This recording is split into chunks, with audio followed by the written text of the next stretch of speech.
starting on episode 6. Welcome, Hello, everybody, to the Stagler, the only show on the internet.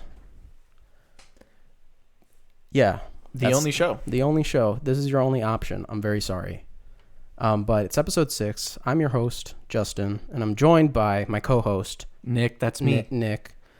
And last episode, we got a little bit cut off, but we usually give you a heads up about what we're going to talk about for our spotlight segment. Yes. In these episodes, but we didn't last time. We got a little cut off, but we're going to be talking about Spike Lee. And also, if maybe you hear something or we don't say what it is the next week, you can always follow us. You can always follow us and get on Twitter constant updates. Where on Twitter? At Stagler Pod. Wow. Or follow our personals, which we'll usually retweet the stuff that the show Twitter tweets out. But that's you're right there on the little banner. What banner? This is an audio podcast. What do you mean? What banner? Not anymore. Not anymore. Why is that? Because we're on video. Hello. We are officially in video. This is the only time that I think we're going to mention it, just so it doesn't get annoying.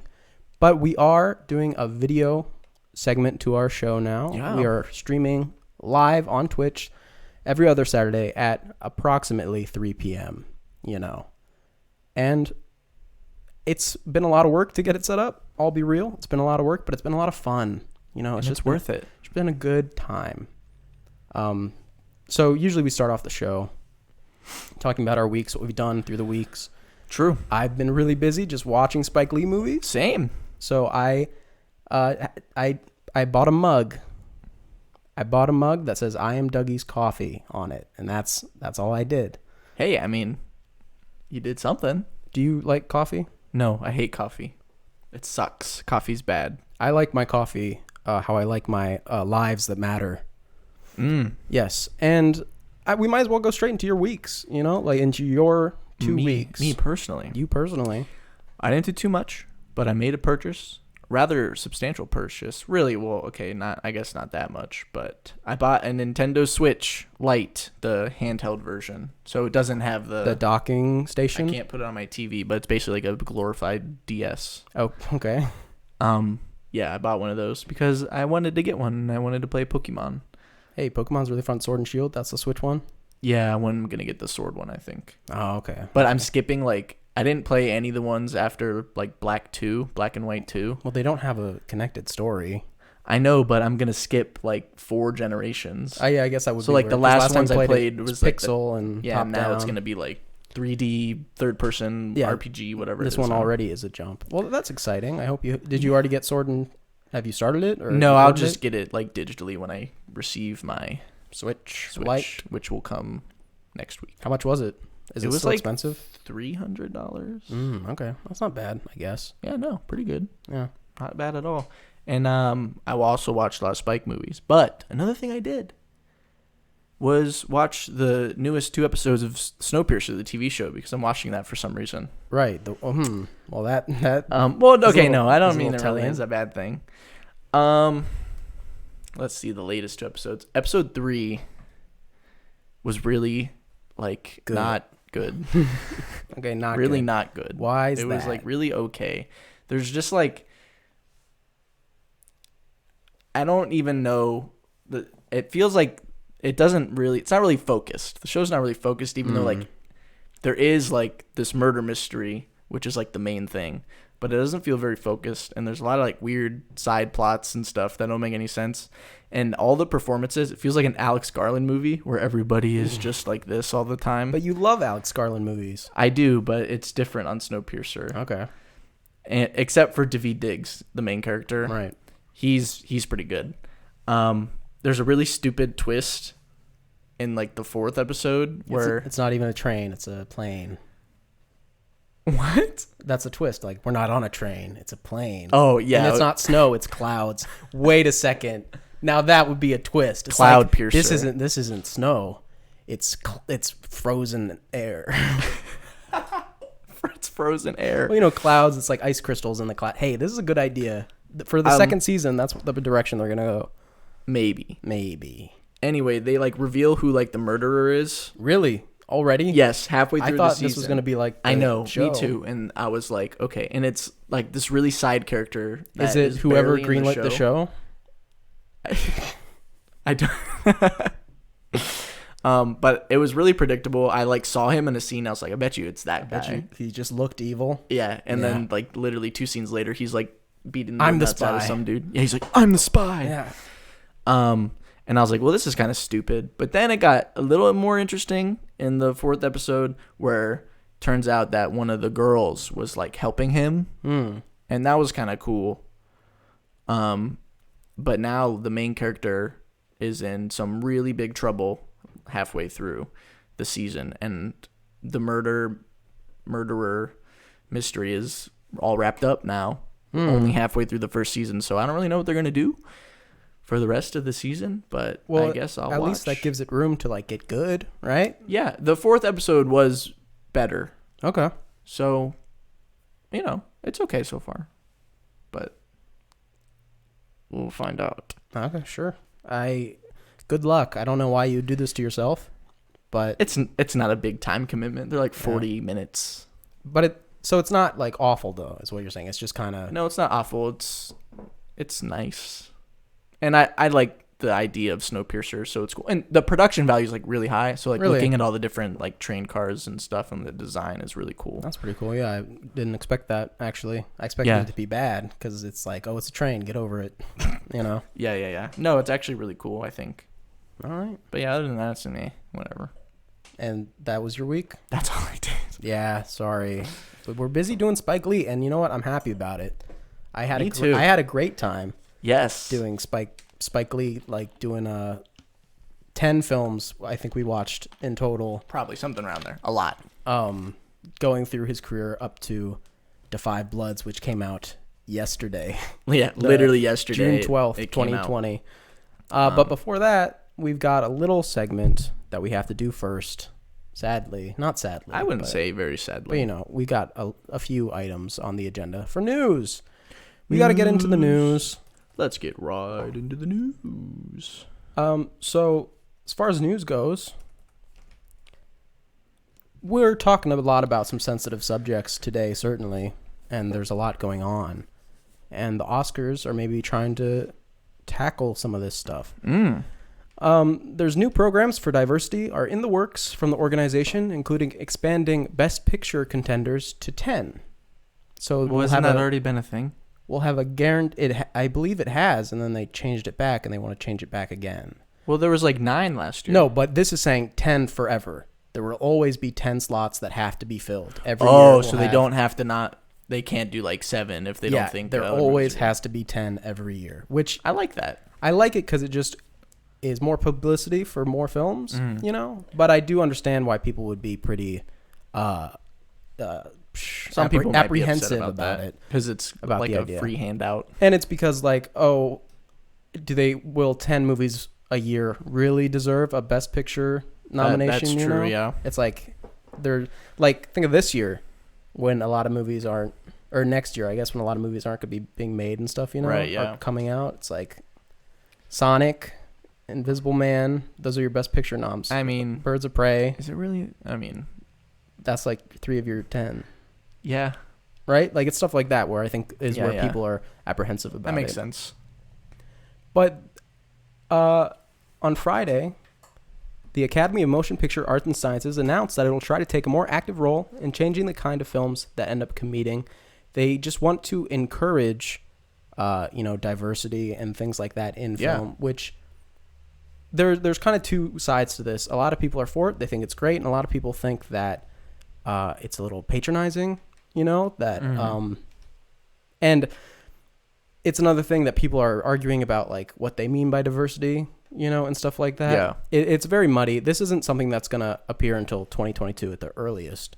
Okay. So I'm not trying to worry about it too much, but they're just trying, their intentions are good, at the very least. Yeah, they want for sure. To bring more diversity to Hollywood, because you remember the scandal, the Oscars So White scandal a few years ago. I think they want to avoid situations like that. Mostly, probably. But more Oscars changes. They always change. Stuff is always changing. I don't expect anything to be forever. If people make enough noise, things will change. when it comes to stuff like that. Yeah. So, any more thoughts on that? Snyder Cut for Best Picture. Snyder Cut for Best Picture. Is that can't ever happen, right? Because it's not technically. I doubt it, but that'd be pretty cool. Well, wouldn't, if the movie was good, that would be cool. But Yeah. if it's not. Next, just a really tiny story that I just thought was kind of funny. The Room, as I think a few years ago, maybe 2017 or 2018, Tommy Wiseau uploaded it to YouTube, and it was just up there. You could watch really? it. Yeah, it was up there for a little bit, and you could totally watch it. Otherwise, but it has since been taken down. Otherwise, there's nowhere to watch The Room legitimately online. It is a physical only movie. If you want to watch it legitimately, you have to buy a DVD. Nice. It's very interesting. And there's a little story that came out where Tommy Wiseau, when The Disaster Artist very recently came to Netflix, Yes. it was a story that he said, hey, you can stream The Room. And they went, no. But here's the thing. That's funny. I think I saw him tweet that Yeah, exactly. like yesterday. The thing is, there's no details about this story, so it very well could be he had extravagant demands about, streaming his movie. Yeah. It could very easily be he had demands that were way out of this world, and they said no to those. Maybe. And he's just leaving it out of the details. But, Could be, because I feel like Netflix is always really on top of it when it comes to, like, financing movies that most people would turn down. Yeah, that is true. Because I heard that, kind of jumping forward a little bit, to Five Bloods, I heard that Spike went to, like, every studio and, like, no one would do it, and Netflix was, like, the last option. They were like, yeah. Yeah. Well, I'm glad it got made. I'll support anything that he does. I'm glad he found a place to make it. I'm glad Netflix is giving that avenue to creators. That's funny because he kind of has a bit of a relationship with streaming stuff, because I believe Chirac, his 2015 film, was the first movie produced by Amazon Studios. Oh. So I don't know, that's kind of interesting. I didn't know that. To be your premiere guy. That's pretty cool. But yeah, Wiseau simply, just tweeted out. It's like, oh, well, did Netflix want to get The Room? And he was like, no. And that's basically the tweet. Tough. I'm sure Tommy's doing okay. Now, this is a story that I don't really care about, but I put it in here anyway. Okay. And I shouldn't say I don't care, but I just don't have a lot of personal affiliation. But there's a movie coming out called Bill and Ted Face the Music. I don't want to see it, and I don't even know what it's about. Do you know what it is? No. You don't know what Bill and Ted is? No. Really? Okay, Bill and Ted was like one of Keanu's like biggest first roles. Oh, sorry, way Keanu. back in the day. I like you, but I never saw Yeah, this. it's like when he was a young man, even though he's always looked young because he just has that gene that makes him always look like 30, I guess. But it was movies he did. They were like comedy, kind of like off the wall comedy joints. I'm saying joints. Haha. And Yes. I've only seen bits and pieces of them, but they're super oddball. Really wacky stuff. But like the last movie they made had to be like at least 20 years ago. Like, at least they're a very old movie. So they're coming back kind of out of nowhere. And a trailer dropped for it. And Really? Yeah, it's the third installment. There was two before it. I hear the second one's even weirder than the first. So it makes me wonder if they're going to continue the trend and this movie's just going to be absolutely bonkers. Oh, maybe I'll have to check it out. I feel bad for slandering it earlier. Yeah, sure. It's currently set for release on the 21st of August, 2020. We'll see how that goes. Always got to check out on that. But, it seems doable to me. Possibly. But yeah, I think I'm going to try to do like a double feature the day before I see it of the first two Bill and Ted's. And then go in for the third one and just see them age 30 years in front of my eyes. Yes. In the span of 24 hours. Sure. And more sequels from movies that... Well, this isn't a sequel from a movie that happened a long time ago, but it's a remake of a movie that happened a long time ago, which is Godzilla vs. Kong. And yes. Yeah. Bring it to me. Excited? Well, we loved Godzilla, King of the Monsters or whatever. I loved Godzilla. I know a lot of people didn't. A lot of people were mad that Godzilla wasn't in it very much, which as a Godzilla fan, I think that's a pretty dumb kind of assessment, because I feel like people who say that don't watch Godzilla movies. Mm-hmm. And then Godzilla King of the Monsters was also very good because it was the exact opposite where it was all It's Godzilla. literally just giant kaiju monsters fighting the whole time. So I wonder where they're going to go. So I never saw Kong Skull Island. Did you? I've seen like parts of it, and I've seen like the last 30 minutes. Right. Okay. Well, was it a lot of action? Was it a lot of people? The last 30 minutes is a lot of action. So do you think it was like packed all the way at the back? Maybe. There might have been like one or two like Sure. action set pieces before that, but the last one is like really long, and like there's a lot of CGI going on, so it was probably really expensive. So I'm assuming that's probably most of it. Either way, we're very excited for Godzilla vs. Kong. What side are you on? Oh man, that is so tough. I'm Godzilla all the way. That's not really a contest for me. And I never saw Kong. I know he was like a baby, I think. It was like baby Kong, technically. Is one of them gonna die? I don't know. See, here's Is that the what thing. happens in like the Here's original? the thing. Tywin Lannister or Okay. Charles Dance, right? Is that it? Charles Dance? Yeah, Actor? he's in Godzilla. Yeah, he's in King of the Monsters. I think that Godzilla vs. Kong is going to do a huge turn, or it might be a sequel. They might set it up as a sequel where he's back and he's made like a Mecha Godzilla, and Godzilla and Kong have to team up to kill the Mecha Godzilla or the Mecha Kong or whatever. He's going to make some kind of mechanical monstrosity. Oh, wait, no, it's going to be Mecha Ghidorah. Kongzilla. No, it's going to be Mecha King Ghidorah, because remember he took like the Ghidorah parts and he was like, we can rebuild him. Oh, We can yeah. make him stronger or whatever. So I think that's what's going to happen. They're going to huge turn, and Godzilla vs. Kong I have to watch versus that again. King Ghidorah, and it's going to be great. I would love I'm very that, excited. personally. When does that come out? Is that this year or next I year? have no idea, actually. It's scheduled for release on November 11th, 2020, and it's going to be PG-13, which, big surprise. Catch me there. Premiere night. So November 10th at 7 p.m. Hopefully. I hate that. Have we talked about that yet? About what? How the midnight release has been destroyed and The tarnished midnight forever? release has been.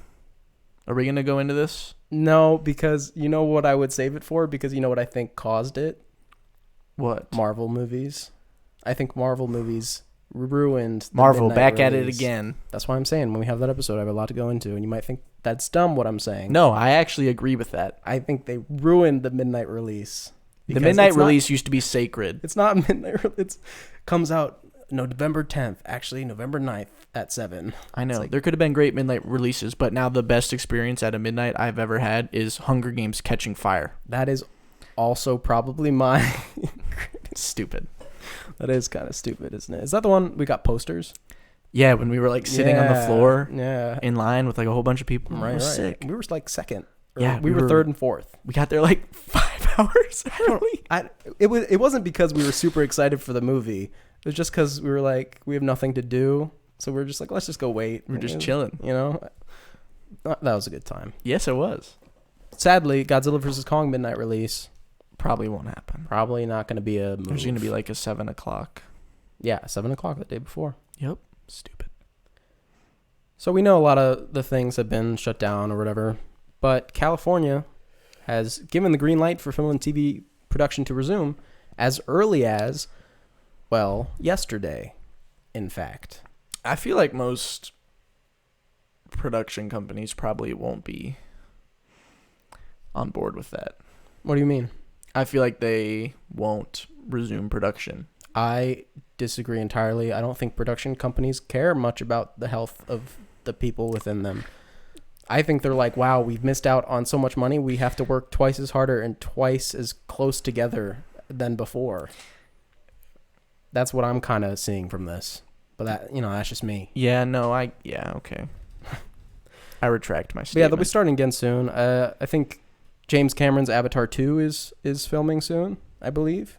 So that's exciting. Oh, I'm so excited for Avatar 2. I think he's in New Zealand right now. He might be quarantining for 2 weeks to make sure that everybody's safe, but they'll be doing Avatar 2, and everybody is excited for that. I know I am. Not me. You're what?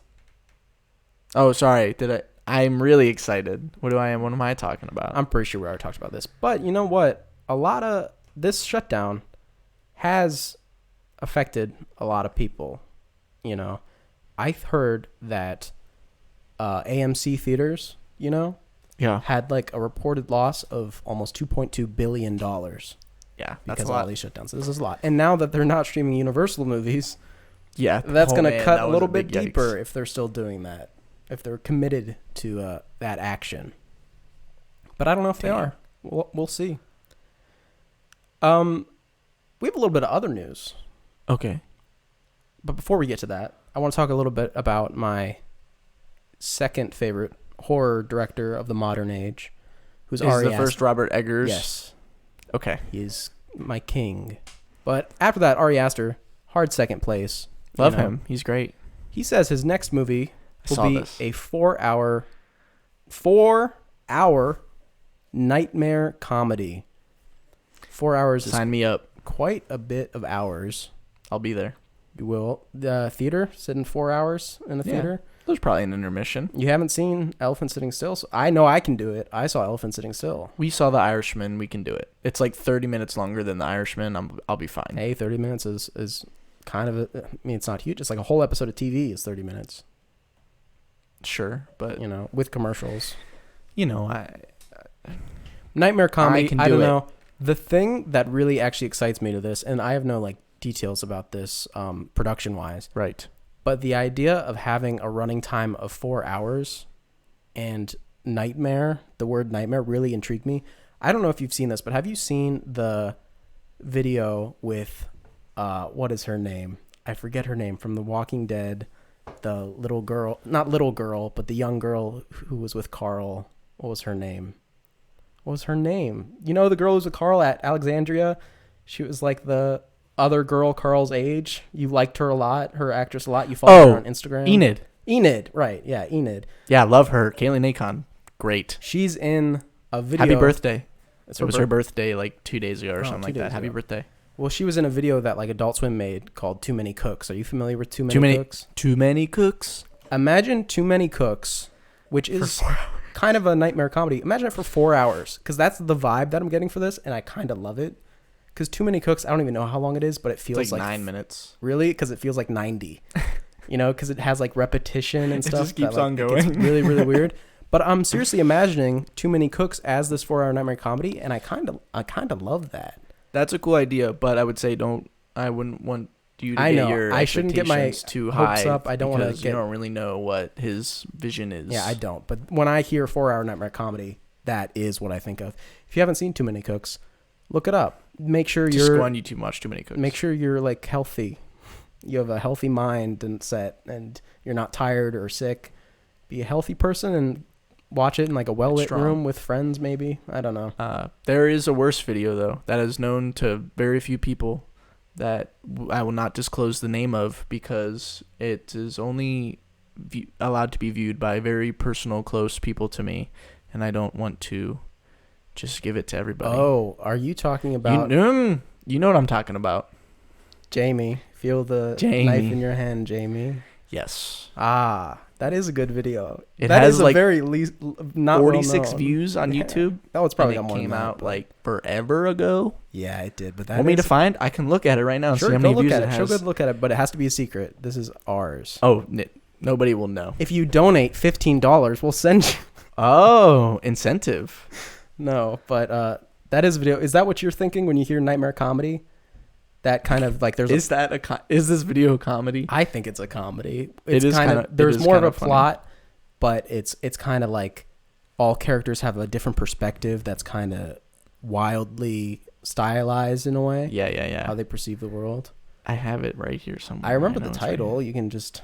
I know, but it's hard to find if you. Here There it is. I see it. So just tell me how many views it has. 732 now, but 700? I've probably watched it like 50 times. No, I remember when we found that video, it had 7 views, I think, when we found it, and it was uploaded like a week before we found it. It was so bizarre how we stumbled upon it. Maybe one day we'll reveal this hidden YouTube video. If you find it, I don't know, you'll get something special, because if you found this, I'd be amazed off of this nothing. I love it. Anyway, Maybe moving in on. the future. Moving on. Maybe we'll talk about that later. But moving on, we have a little bit of other news that happened, not actually in the movie sphere. It happened in the game sphere. What happened, Nick? Gamers united together To do what? to 2 million people. Really? I saw in like the mainstream. Yeah. watched the reveal of the PS5, but who knows how many like other streams were going on. Right. Where like I watched on a people different were reacting. stream. I watched like the real one. I didn't watch like a streamer that I liked like watch it. So there was probably like 5 million people watched it at the same time. Wow. The reveal of the PlayStation 5, yo. And what are our thoughts? What are our thoughts? Okay, just about the console. I think it looks really cool. Looks like an internet router. Yeah, I mean, I guess. It depends what kind of router you have. Like, my router looks nothing like that. Right, but the sentiment still stands. Just like the Xbox looks like a fridge, and the Switch looks like a toaster. Yeah. Yeah. I thought it looked cool. I think it comes with, like, a lot of things that I wasn't really expecting. Like, it said it comes with, like, a camera and a headset. Yeah, I saw the headset. And a charging station thing. I didn't see the camera, but I saw the headset. And a media remote. Yeah, media remote. That was a thing that's been a thing, but it was never included in the box. Yeah. It was always like a separate accessory. So if that is coming with it, interesting. I don't see myself using it. The media remote? Yeah. I would use it if I was watching like Netflix or something, because it is kind of annoying sometimes with the controller. Sure. Yeah, I guess that's true. I thought what was interesting was the 2 separate consoles decision, where they have one that comes with the disc drive and one that does not, which is a total digital only machine. You don't stick anything in it, which is, where's the fun in that? Of course. But the thing, I won't be going for that one because I have a lot of 4K movies lying about. Oh yeah, for sure. So I got to do that because they're gonna have an Ultra HD player in this one. So. Yeah, the 4K player. That's actually like a big up to me. That's one of the main reasons that I do plan on buying a PS5. Mm-hmm. So I wonder if other people are thinking about that or not. Yeah, I just recently, I think earlier today, I saw, it might not be true, but it was possibly a leak of like the price tag, because they didn't reveal the price tag or the release date. And I saw a thing that said that it's going to be $700. $700, which is $699.99. far more expensive than what I thought they were going to do, because I remember them saying like a year ago that they didn't want to go too crazy with the price. It was going to be similar to what the PS4 was. What was the PS4? It was like 400, I thought. I thought it was like 500. Maybe it was 500. I don't know. I'm not sure.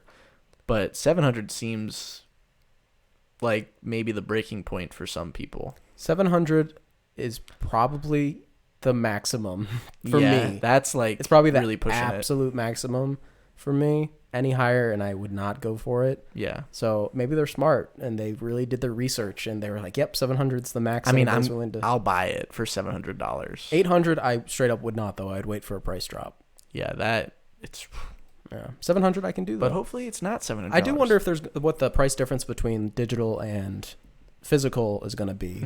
I feel like it'd be the same. Really? The exact same? Yeah, I mean, there's not really a big difference. One has a Ultra HD player in it. Yeah, I know. Well, okay, yeah. Maybe it will be cheaper. I guess I didn't really think about that. So what if like the physical one is like 700 and the digital one's 600? I would get the one that's 700. Yeah, sadly, I know. So would I, because I want to do my 4K movies. movies. Yeah, I have a 4K TV, but I actually don't have a 4K player. Same. But I do have. I think I have 3 4K movies. I don't think I have any 4K movies because I never had the 4K player. So I was like, I don't well, want to buy luckily, a 4K. most 4K movies that you buy come with the Blu-ray. You know how they used to be Blu-ray and DVD. Yeah. Now it's if you buy 4K, it's 4K and Blu-ray and DVD. No, they and VHS. That'd be an interesting idea.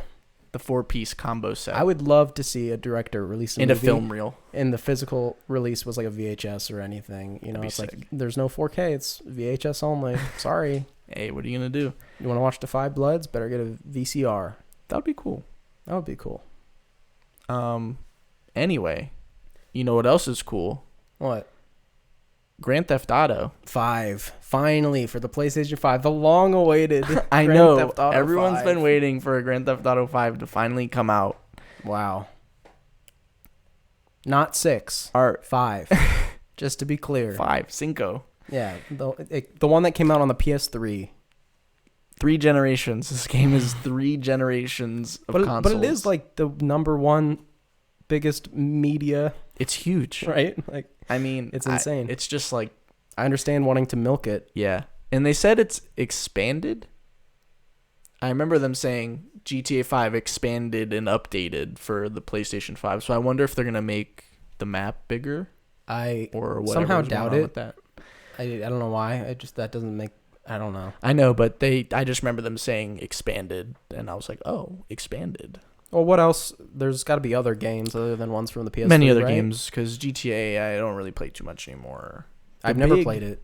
It's really fun. I mean, I played GTA 3 and Vice City, and those are the only You're ones. missing out. GTA 4 was like the one that propelled the series into GTA 5, which is like I think I'll wait for GTA 6 at this point. in 2035 we can have GTA 6. Perfect, maybe. fine. And then we'll have that for 70 years. Spidey though. Spidey what? Spidey oh, yeah, Man. Spider-Man. Not Spider-Man 2. Spider-Man Miles Morales. Miles. So it's kind of like Uncharted Lost Legacy, where it's not like a full sequel, but it is its own game. It does stand by its own, but it's not like a full-fledged. Don't expect as much from it as you would from Spider-Man 2. It's going to be a little bit smaller in scope than a full-fledged game. You think so? Yeah, they came out and said that. Oh, I didn't see that. Because do you know Lost Legacy? They did Lost Legacy, and then Infamous First Light was another one of this type, where it's directly related to the game. Probably about, I don't know if I want to say half the size, but maybe 3/4 of the size. I remember Infamous First Light. But yeah, that's fine with me. I imagine that because this will be a 100% Miles focus. Yeah. And then an eventual Spider-Man 2 will be both of them together, which will be very exciting. And Mary Jane. And Mary Jane Watson, who's going to become the Green Goblin. Ooh, maybe. I think that'd be interesting. Yeah, but what do I know? I hate comic books. Same. Anyway. I don't know how big into racing games you are. Not very. But I haven't really been into them lately. Burnout 3 Takedown. Listen. Burnout 3 Takedown, literally top 3 games ever of all time, in my opinion. I agree. That is a fantastic game. Game rocks. I went through, I think, 3 discs of that game. I think I bought it 3 times because the first one I got scratched all up, and the second one I think I lost, and now the third one I still have. It's so good. It's such a good game. What is it? Like, what did they do that made it so perfect? I need a remaster or a remake. I wonder if they have one. Speaking of remakes. Pretty important video game that came out a long time ago got remade. Actually, it's a pretty not important video game that got remade in the grand scheme of things. A pretty not important video game that became very important. True dat. And is now coming back for like 90% of the player base of this game series to actually play for the first time. What are we talking about? It's Demon's Souls. Demon's Souls, the forefather of the Souls genre at this point. Yes, it is a genre of game. Basically, yeah, a whole freaking genre. There's been tons of little like spin-off games that other people have tried to do, and none of them are better. Bloodborne's good. But Bloodborne is them. Yeah, it is them. But it is not like from doesn't have souls in the title. Like there's Lords of the Fallen, which was like meh. Neo, I didn't really like Neo too much. I know a lot of people kind of liked it. I didn't play it very much. I thought it was okay. Bloodborne's hands down my favorite. So Bloodborne 2 would be great. But it's not gonna happen, dude. Never, come on. Really, never. You think it's never gonna happen? I think maybe in like a while, but Bloodborne 2, I doubt they've even like sat down and been like Bloodborne 2 in the future, and they were like, yeah. I don't think that's happened at all. Well, at least I think the Demon's Souls remake makes me feel like they don't want to stop making Souls type games. Well, it's not FromSoft. Right, it's Blue Point. Yes. Yeah. Who they did Shadow of the Colossus, right? Did they? The newest probably. one. I think they did like the newest Shadow of the Colossus one. All I know is they're well known for doing good work. Right. So it's kind of exciting. Yeah. It looks really good. I wonder how it's gonna play. Right. Yeah. If it's gonna be like identical or really messed with. Who knows what they're gonna do? And I saw a video Vati posted. He's like one of the biggest Souls YouTubers. Right. Did a thing where one of the game files from like the OG Demon's Souls was like had like a cut area in it, and he was wondering if maybe they would bring that area into the new game to like actually be an explorable area for this one. Ooh, that'd be really cool. Which would be sick. Yeah. But I don't know, we'll have to find out. What else? What else was there? There was Resident Evil 8. Pretty big games. Yes. Which, I'll be real, for a split second, I was like, Bloodborne 2? No, I never even thought it for a second. No, I know. I knew in my heart that it wasn't, but I was trying to convince myself. It's like, this could be Bloodborne 2, but there wasn't enough right. outwardly freaky stuff. But Resident Evil 8, I know you're not into Resident Evil, but I am. No, not really. I mean, I've played a few of them, but I haven't really. I can't say I'm not into it because I guess I've never really like actually tried it before. I've played all of the mainline games except for 3, and then Revelations 1 and 2. So I've got a pretty good feel for the series, I think. There's a lot of games, so I probably played half of them in total because they have a ton of spin-offs. I've seen a lot of funny clips of them. Yeah. Where the dudes will like I don't know which game it is, but it's like where the one dude just kind of like walks around and follows you. And they make it so like if he shows up, it plays like DMX. Oh, that'll probably Resident Evil 2 remake. Or probably, I don't know. But it's just funny. Like the dude's just walking around the house and all of a sudden just like, X gonna give it to you. Yeah. And then no, so I don't know. Resident Evil 8, it's gonna be another first person one, which is interesting. I mean my whole thing is I totally called this, and I don't have anybody to back me up on this. But the first 3 games are fixed camera perspective. So like you walk down a hallway and like the camera's like that, whatever. 4, 5, and 6 were like the over the shoulder third person kind of view. So I swear I was going around. It's like 7's not going to be like a third person game. It's going to be something else. The first 3 games were fixed camera. The next 3 were third person. The next 3 are going to be first person. And Genius. it came true. It came true. I'm a genius, but I have nobody to back me up on this because I didn't really tell I back you that up many now. people. Thank you. And I'm certain now that 9 is also going to be first person. So let's see if that falls apart. And then what happens after that? Like Worm's Eye? It's Worm's Eye, not Bird's Eye. You go to Worm's Eye. No, it could be like a MOBA. Resident Evil MOBA. The Resident Evil MOBA. That'd be sick. That would be sick. You could be Jill, and you could be Nemesis and Salazar. All these names that you don't know. This. Rebecca. What else was there? Project Athia. I don't even remember the trailer for that one. I just remember kind of being like, oh, it looks cool. That was the one that was made by the Luminous Studios who did Final Fantasy 15. I think this is the game that they're working on right now. Project Athia, not sure if that is the title or I assume it's just like the working title. The working title. Because it makes me wonder if like, is this Final Fantasy 16? You know, like that's a possibility. That would be kind of crazy to me. I don't expect that, but I also don't think Project Athia is the actual title. So yeah, I guess we'll see. I wanted to ask you what you thought about Ratchet and Clank. I thought the Ratchet and Clank trailer was very exciting. Yeah, because I know you're I'm not really super into it, but he's big Ratchet Clank guy, right? Ratchet and Clank, the first game came out in like 2002, so I would have been like 3 years old. Nice. And so it's a game series that's been with me all my life.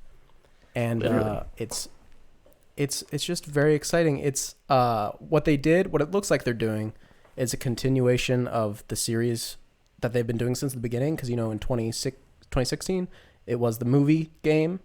It was the game based around the theatrical release. Yeah, which, remember. Theatrical release, just to tie it back to movies real quick. It wasn't bad. It wasn't great.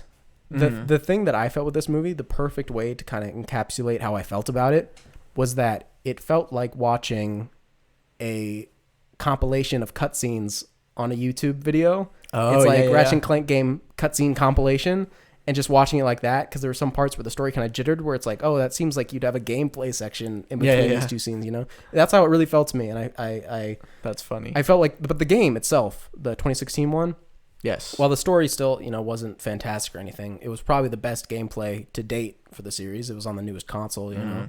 So the PS5 thought is very exciting. And I thought also, it looked really cool. Girl Lombax. Very exciting. Yeah, and it's not Angela. Okay, I'm just going to ignore you for a second. Guys, there's a girl Lombax, and it's not Angela, but she has a tail, so I don't know what that means. I think Angela is never going to come up ever again. If she does come back, that's very exciting. Also in the trailer, did you notice when they're flying through the dimensions, there's a part where like Clank goes like, where are we? I swear that's Haven City from Jack and Daxter, like Jack 2, because that part that they're in is the part of the game where if you go there in Jack 2, there's a poster of Ratchet and Clank in the streets. So I swear it's the same place, but I don't know for sure. But that's just my theory. That's just a theory. You can't say it. theory. No, it's the copyright. You can't say it. Is it? I don't know. I just don't want to get attacked. Anyway, that's all I have to say. She's super cute. We don't even know her name, but I'm sure the furries are loving it. People are calling her Mallet. Speaking of the furries. Speaking of the furries. There was like a...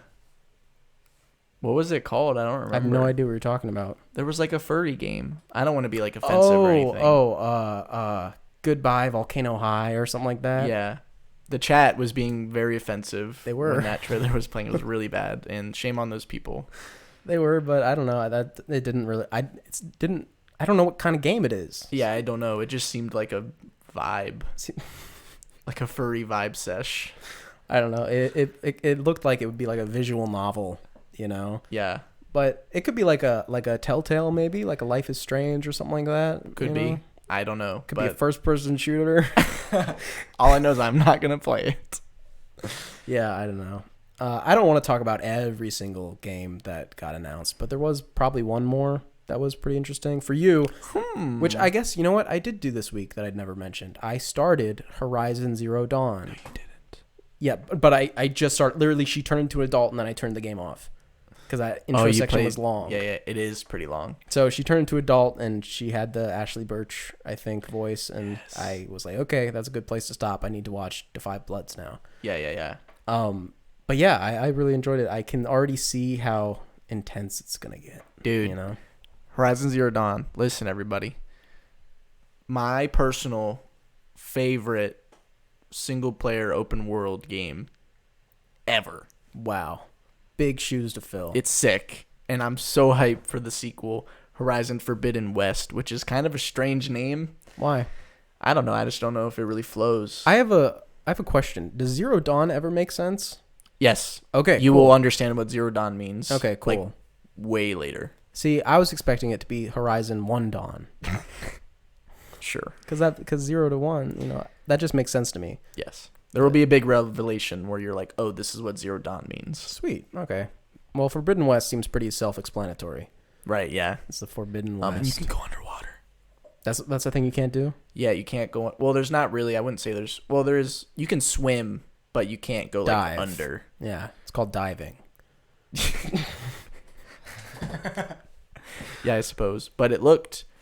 I don't know if that was gameplay or, like, just something they made for the trailer, but underwater looked really sick in the game. I wonder what we'll see as far as, like, gameplay expansion goes, you know? Like, if they'll give her, like, a machine gun. Yeah. Hopefully. Because she's got, like, a bow and her staff. She needs a bazooka. Well, I guess she has explosive, so I guess it's kind of the same. Right. She needs, like, bombs and stuff. No. Anyway, exciting. You know, so the story has somewhere to go at the end of the game? It has places to go?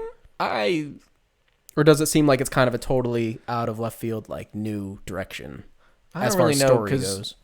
Even though we don't know the story. There wasn't really much in the trailer, but I'd say the first game ends in a pretty good spot, but there is a place where it could go because there is this one character that is kind of interesting.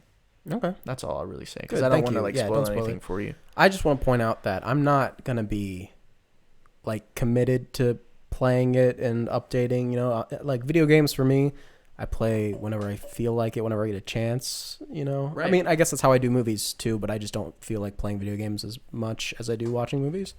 But, you know, if I ever get through it, I'm not a person, at least I used to be, but not anymore, who's going to scrounge and get every collectible because there's those little audio logs and stuff. I'm not going to be a lot. Yeah, I'm not going to be the kind of person to, like, go and collect every one. I'm probably going to mainline it pretty hard, you know, and just see where it gets me that way. Playing it on hard. You got to get the OP armor, though. Okay, I'll try. You have to. No promises. I'm just saying. You should get it if you want your life to be easy peasy.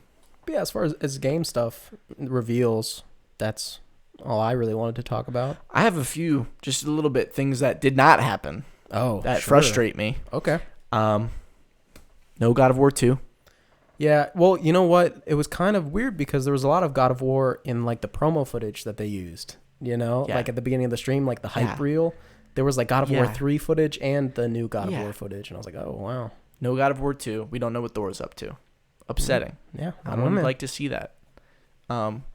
People really like God of War. I thought the game was pretty dang great.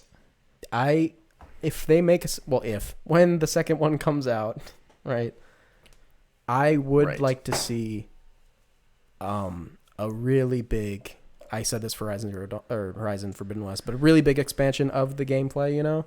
Like, just the axe and the blades would not cut it for a second one. Like, give me, like, 2 more weapons. Oh. You know, that's where I'm at. Oh. You know, I would love to see even more variety in that sake. If it's going to be a whole new game. Maybe the shield.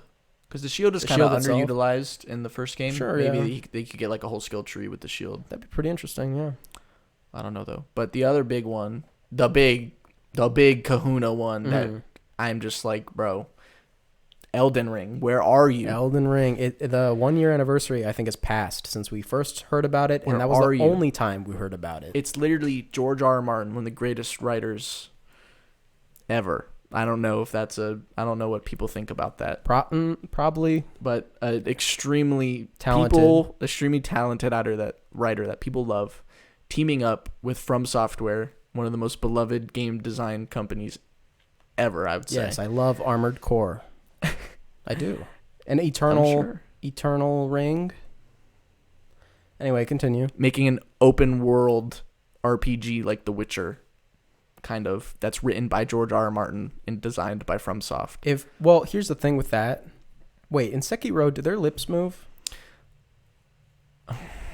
No, I don't think so. I hope they keep that in this one. I hope nobody's lips ever move. Okay. And I hope it's like there's a story reason. Oh. So they can explain it away and be like, see, we weren't being lazy. There's a reason. Yeah.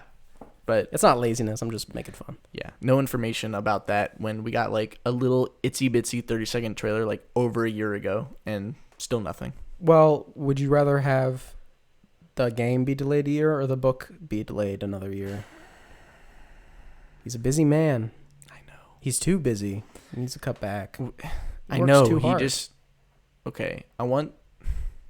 As long as he doesn't... Let's say he doesn't die for the next 20 years. Okay. So he's like 70. So let's say he gets to 90. Sure. I want the game to come out like ASAP because I'm not done with all the Song of Ice and Fire. Okay, well, here's the question. So it gives me time to finish those. The last book or the game?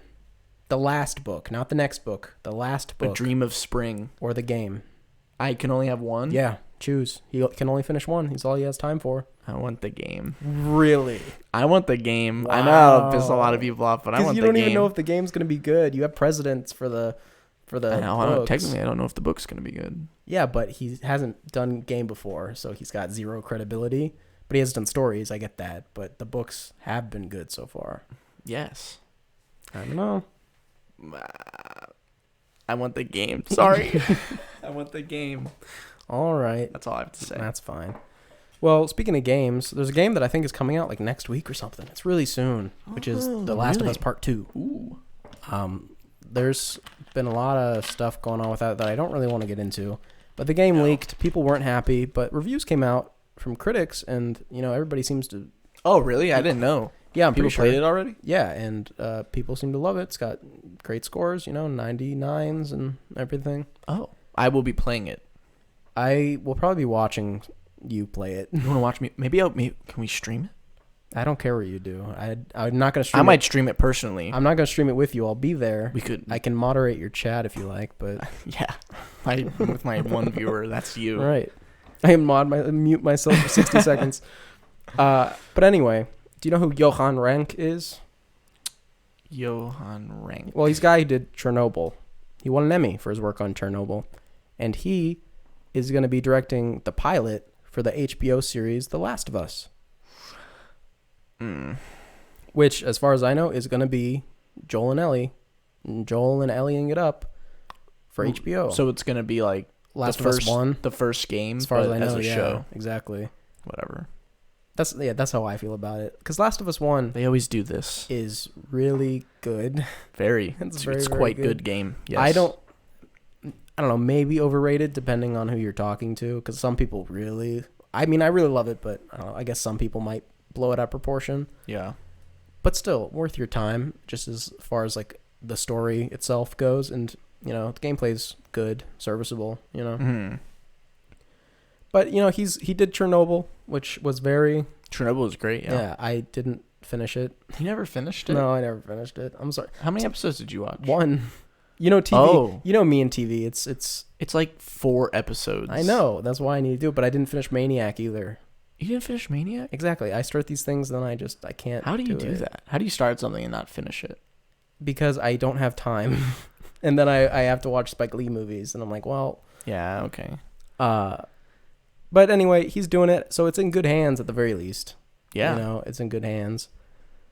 Definitely gonna check it out. Oh, I'll watch it. You know. But yeah, whatever. Right. It's just if it is literally the game, the first game, but as a show, I mean, like beat for beat, it won't be that exciting. Playing the game is like watching a show. Exactly. You know. So Naughty Dog does all that like cinematic stuff with like Uncharted and all that. Yeah. I don't know if we've talked about this. So stop me if we have. But have we talked about the idea that a sequel can if a sequel can ruin something that comes beforehand? You know? I don't think we have talked about that. Well, is that something you believe or not? Could The Last of Us Part 2, if it was awful, could it tarnish Last of Us 1? No, I don't know. I don't believe in that. I don't believe in that either. Because that would be like us going back on Game of Thrones, our Game of Thrones episode. Yeah. A few times. Yeah. I believe that it can maybe, the art itself as a piece of art is not tarnished, but it does tarnish your perspective sometimes. Right, yeah. Where you can see something cool and be like, oh, but it doesn't matter because blah, blah, blah, blah, blah. Yeah. But if you can just block that part of your brain out. Yeah, and you're just like, whoa. Then it's fine. Wow. Azor High. Azor High is a really cool idea, and it was really fun thinking about who could it be and who could they... Why are we talking about this? Let's stop. We have a whole podcast, episode 4. Go watch it. Or Yeah. listen to it, because we don't have video for that one. Yeah, You can hear us complain about Game of Thrones. Anyway, we've got 2 more quick little news segments here. Okay. Do you know Cops? Oh boy, do I. Well, Cops, the show from Paramount Network or Yeah. Spike TV, right? It's over. They've canceled Cops. It's done in, lieu of the whole state that the states find themselves in currently. Yes. Probably... I mean, the thing is, it was like a moneymaker for them as far as I know. It was on its 50th season or whatever. Do people actually watch Cops? I think people fall asleep while Cops is on, so a lot of people watch Cops. A lot of people are upset about this. Really? I At haven't least seen from much what discourse. I've heard or seen, people are like, I can't believe they canceled Cops. It's like, did you even really watch it? Right. No. Yeah, no. But they're just angry because... reasons. Yeah. Because they're stupid. I believe there was also a show called Live PD that also got canceled. It was the same exact idea. Yeah. And that also got canceled. Plus, I've seen Live PD. It's boring. Really? Yes. They're just like, oh, let's go check in with Officer Michael. And Officer Michael's walking up to somebody's house and there's a dog. And he's like, make that dog sit down. Or I'll shoot it with my shotgun. Right? That's what happens? Yes, it's very boring. Nothing exciting happens on Live PD. But maybe I haven't seen it enough. Whatever. Who cares? Yeah, I don't know. Not a big loss for me personally. Yeah, but I agree. It is interesting that they're choosing not to profit off of it anymore. Well, good for CBS. Sure. Who knows? We'll see. I think they're trying to phase out unscripted programming anyway. Yeah. So Good. I don't know. So Cops. The world is a-changin'. Farewell, Cops. For the better. And Live PD. Hopefully. Lastly here, our good old buddies Criterion lifts paywall to stream Daughters of the Dust and more black films for free. Oh, nice. So I didn't know that. They've got a good collection of films made by black creators or made by white creators that capture, the black experience that they're putting up to stream for free, like Daughters of the Dust, as I said, Down in the Delta, Portrait of Jason, Black Panthers, a bunch of good stuff, right? And that's for free. And I think they're also doing monthly $5,000 donations going towards, wow, very nice. Helping. I'm not sure exactly where it's going to, but, they said it's going towards supporting organizations fighting racism in America. So, Criterion, I'm glad. Keep it up. I feel good that I can support them, Yeah. because I do enjoy Criterion stuff a lot. Mm-hmm. So good for them. Keep it up. So why don't you tell us what's next? Yo, you already know. Yo. You already know. It's time for the spotlight, yo. Oh, you don't want to talk about Dark? Earlier you were like, oh, we got to talk about Dark. Shoot. I forgot. Hey, everybody. Dark, you know the show on Netflix? The time travel one? It got a new trailer. New trailer. It's very cool. You get a little bit more information, a little bit better understanding of what's going on. I liked it. Exciting. Yes, I'm very excited. June 27th, the day of the apocalypse. Yeah, exactly. That is very cool what they've done there. The important date in the show is it's cool. And it's June 27th, 2019, right? In the show, or is it 2020? I thought it was 2020. Which is crazy. Yeah. But who knows what's going to happen actually on June 27th in real life. Hopefully not what happens in Dark, because that would be very not good. That would be very not good. But Dark isn't The Simpsons, so we should be safe. So I mean, we think. Unless we are The Simpsons. We'll see what happens in 33 years. I guess. That's when it's going to come back. Pennywise is going to be back. He's going to kill a gay person. Yeah. Anyway, now, unless you have more? No, I was just going to say that we're going to talk about it when it comes out. Yes, we will. And that is definitely a show that I will be keeping up to date on and not stop. See, Dark, I don't know what is about Dark compared to Maniac or Chernobyl, where I was able to keep up with Dark it. is better than both of those. Wow. That is why. That's pretty intense. Is it? I think so. People really like Chernobyl. Yeah, Chernobyl's good, but it's not dark. Sure. Yeah. I think I honestly, part of it, and maybe this sounds weird, was just enjoying a German television show. I know. I haven't really seen much like German cinema. The most of the German cinema I've seen has been horror. Like one of my favorite, and it's kind of a hokey horror film, but one of my favorite German horror films is called Anatomy. But the Y is IE, because I think that's the German way. Very good. Again, a little bit, fun, that horror kind of goofiness that it gets to. Mm-hmm. There's a sequel, which is even more goofy, but it's also pretty good. Cool. Yeah. I like it. Anyway, now it is time. Now it's time for the spotlight, yo. And the spotlight is the Spike Lee joints. Spike Lee. Director. Actor. Yeah. Writer. Mm-hmm. Producer, I would assume. I don't really know if that's true, but I assume he's produced some of his films. Right. Sports fan. Knicks super fan. Wow. I guarantee you've heard of him. Right. I can't think of anybody who wouldn't have heard of him. We're going to talk about his movies. And also, because his newest movie, Da 5 Bloods, just came out. Literally yesterday. Yeah. It's very exciting. Which we watched. We did both watch that. So, heads up. Full spoilers for all of these, including Da 5 Bloods? Yes. Okay. Full spoilers for these.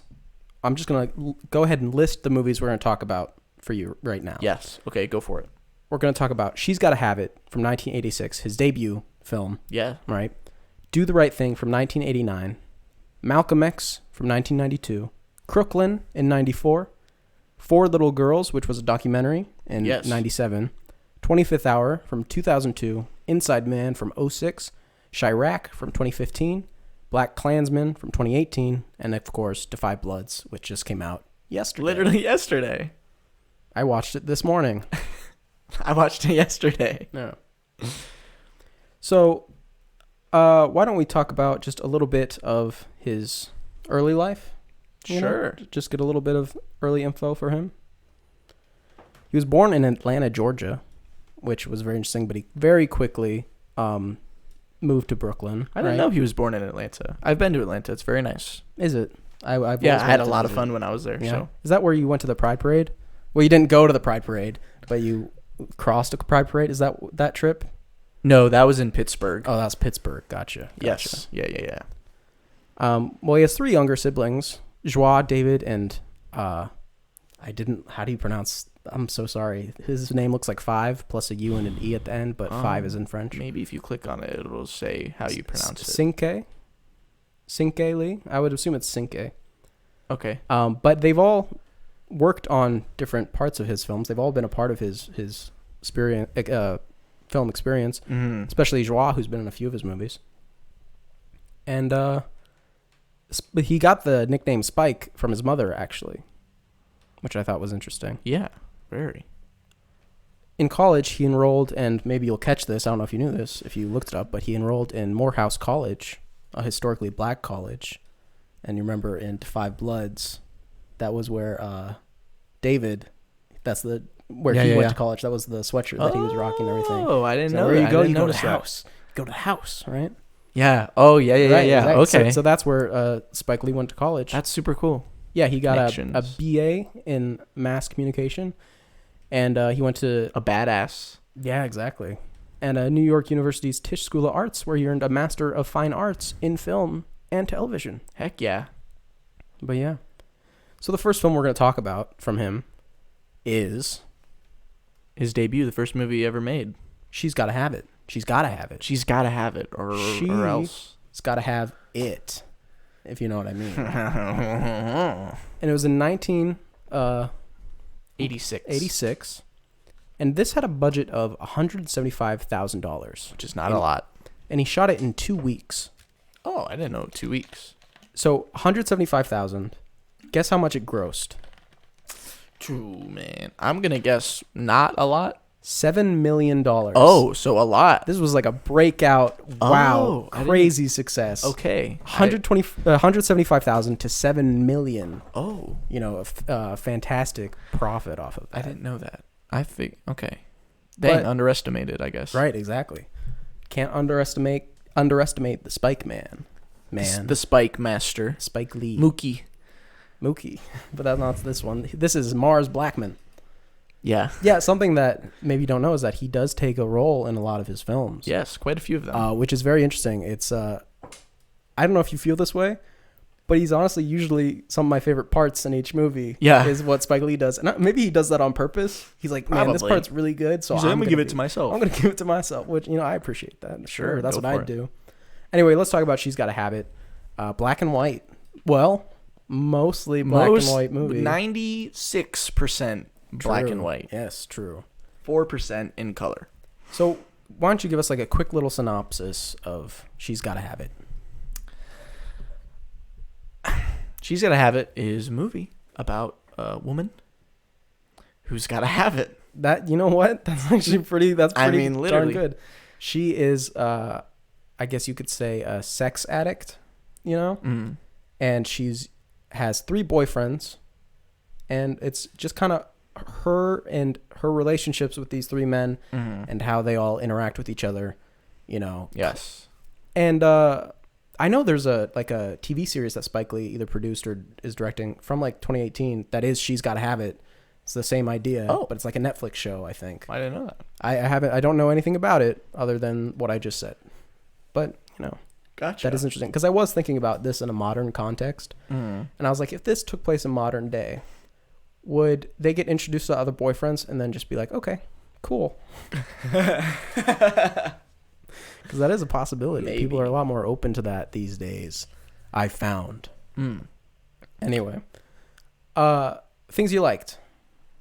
I enjoyed the vibe of this movie. Sure. It was a major vibe. I think this movie is a big vibe, kind of aesthetic. Sure, yeah. I liked it has like a jazzy score that I enjoyed. Don't most of his films have a jazzy score? Yes, but Yeah, no, I understand. I enjoyed, enjoyed it. As well. it. It was a little funny at times, but I thought it was okay.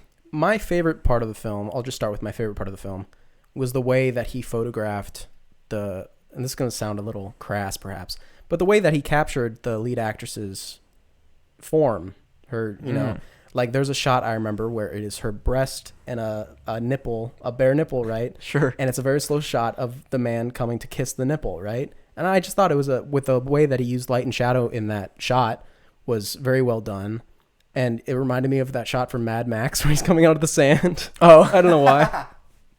But it reminded me of that. And I thought just the way that he used shadow, and I guess specifically like on a black body as opposed to a white body, how it reflected light and everything, it was very well done, Yeah. So I thought the physical aspects of the sex acts were enhanced by him and the cinematographer's vision for those scenes, I would have to agree. Yeah, yeah. I felt like when I was watching. Some of the performances, it just kind of felt like they were just reading the script. I 100% agree with that. And sad to say, especially with the leading lady. Yes. I was not super impressed with her performance in this. Mm-hmm. Spike Lee was good. Yeah. Spike Lee was really good. I think if I had to make one major criticism, and it's hard to say it's even his fault, I guess, because it was just so early. It was a learning process, you know? Yeah. I think the moment-to-moment dialogue between characters was very good, but the overall writing for, like, important scenes, you know, the specific words that he would use when it was, like, time to move the plot forward and everything, I felt like, specifically, the rape scene, you know?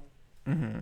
I felt like the writing was a little bit of a disservice to the themes and stuff. Like, I felt like if the writing was just a little bit better, it could have punched... I mean, you could say that about anything, that it would punch the movie up. But I felt like the themes that he was going for and the depth wasn't helped by the lack of depth in the language and words that he used, you know? Mm. I just felt like the writing was the weakest part of it, you know? Which is a big deal when you're making a movie, you know? Yes. Which is why the movie's, you know, good, but okay. Yeah. You know?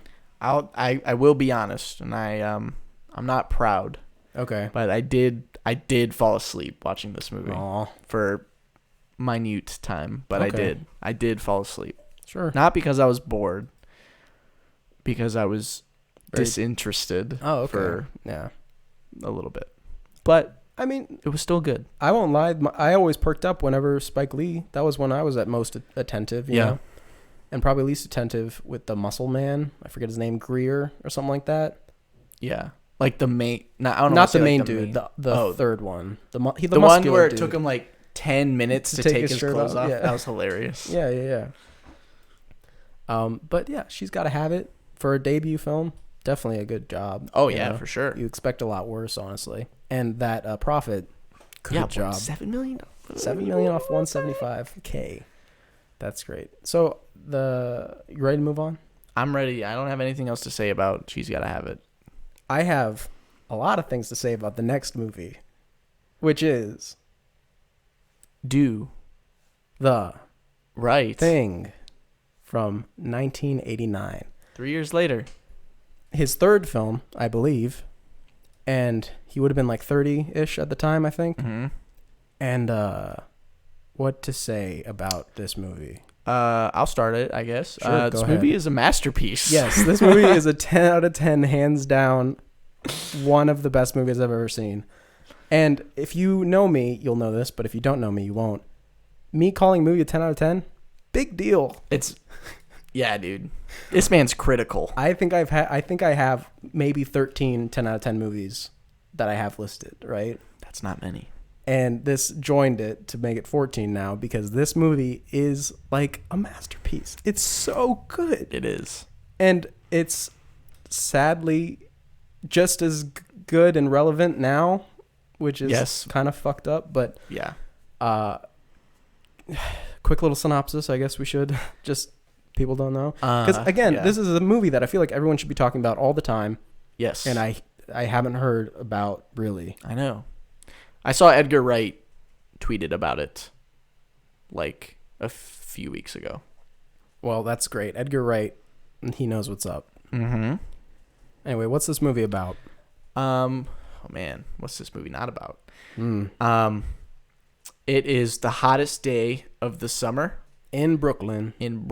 On basically just one street, one neighborhood. Yeah, one block. And Mookie who's played by Spike Lee, the main character, a pizza delivery man, and it's basically broadly just about the happenings on. It's a day in the life. It's a day in Brooklyn, and the hottest day. The hottest day in Brooklyn.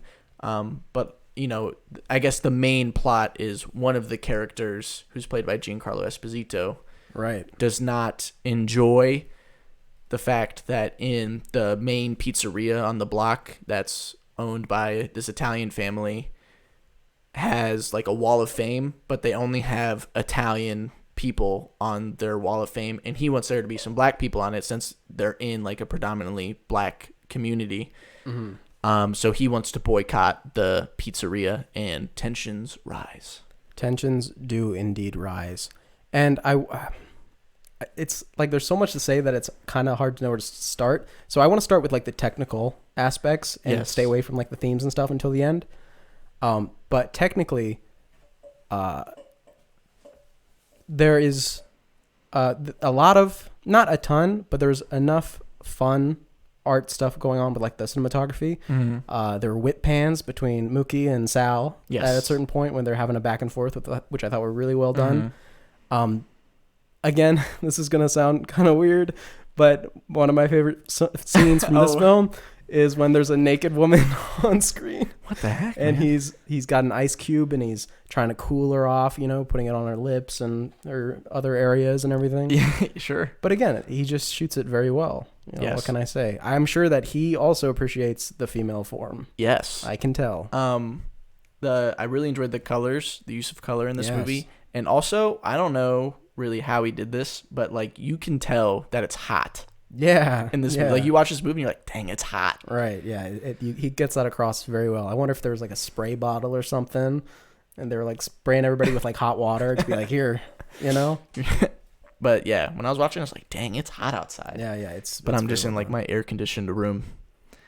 See, this is as opposed to She's Gotta Have It. The moment to moment dialogue between characters, you know, the kind of not fluff, but just like quick back and forth, you know, between characters is very believable, sounds real.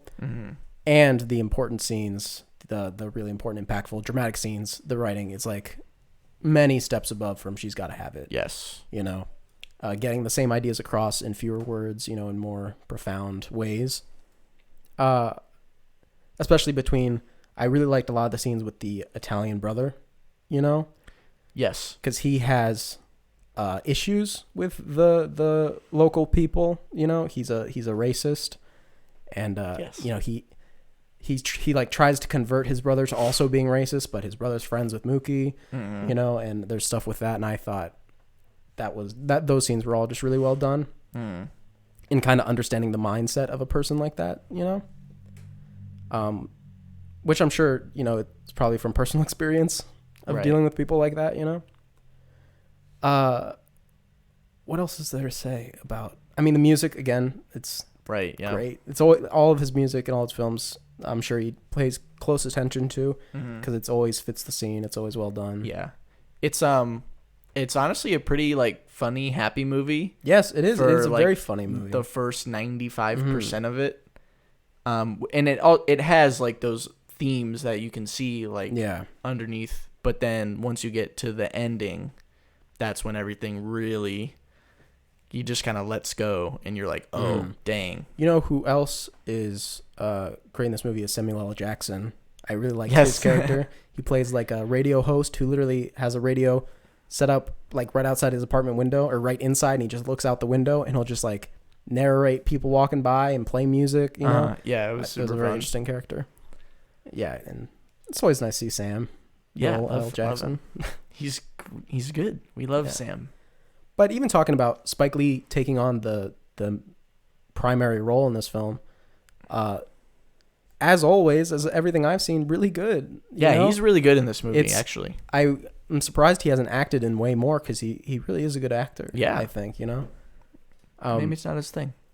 I guess not. He likes doing his own. Maybe he just doesn't like being told what to do.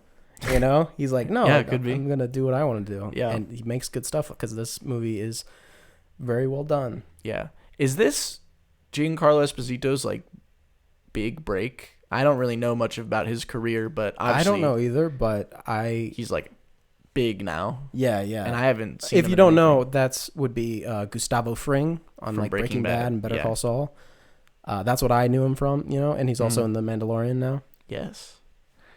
But yeah, it could be as Bugging Out.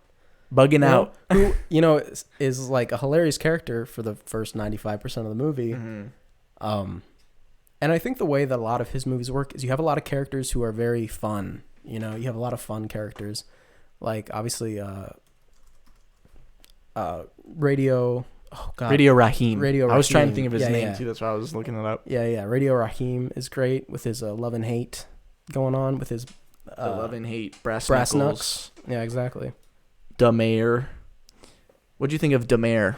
Da Mayor, I thought, was something that the movie desperately needed. because it's someone who kind of, we're getting into kind of the themes now, but someone who kind of, as a homeless person, existed a little bit outside of the system that everybody else was in, and was kind of able to offer an outsider's perspective in a certain sense while still understanding what was going on, you know, but he was just an outside perspective, and a good guy, you know, which was nice.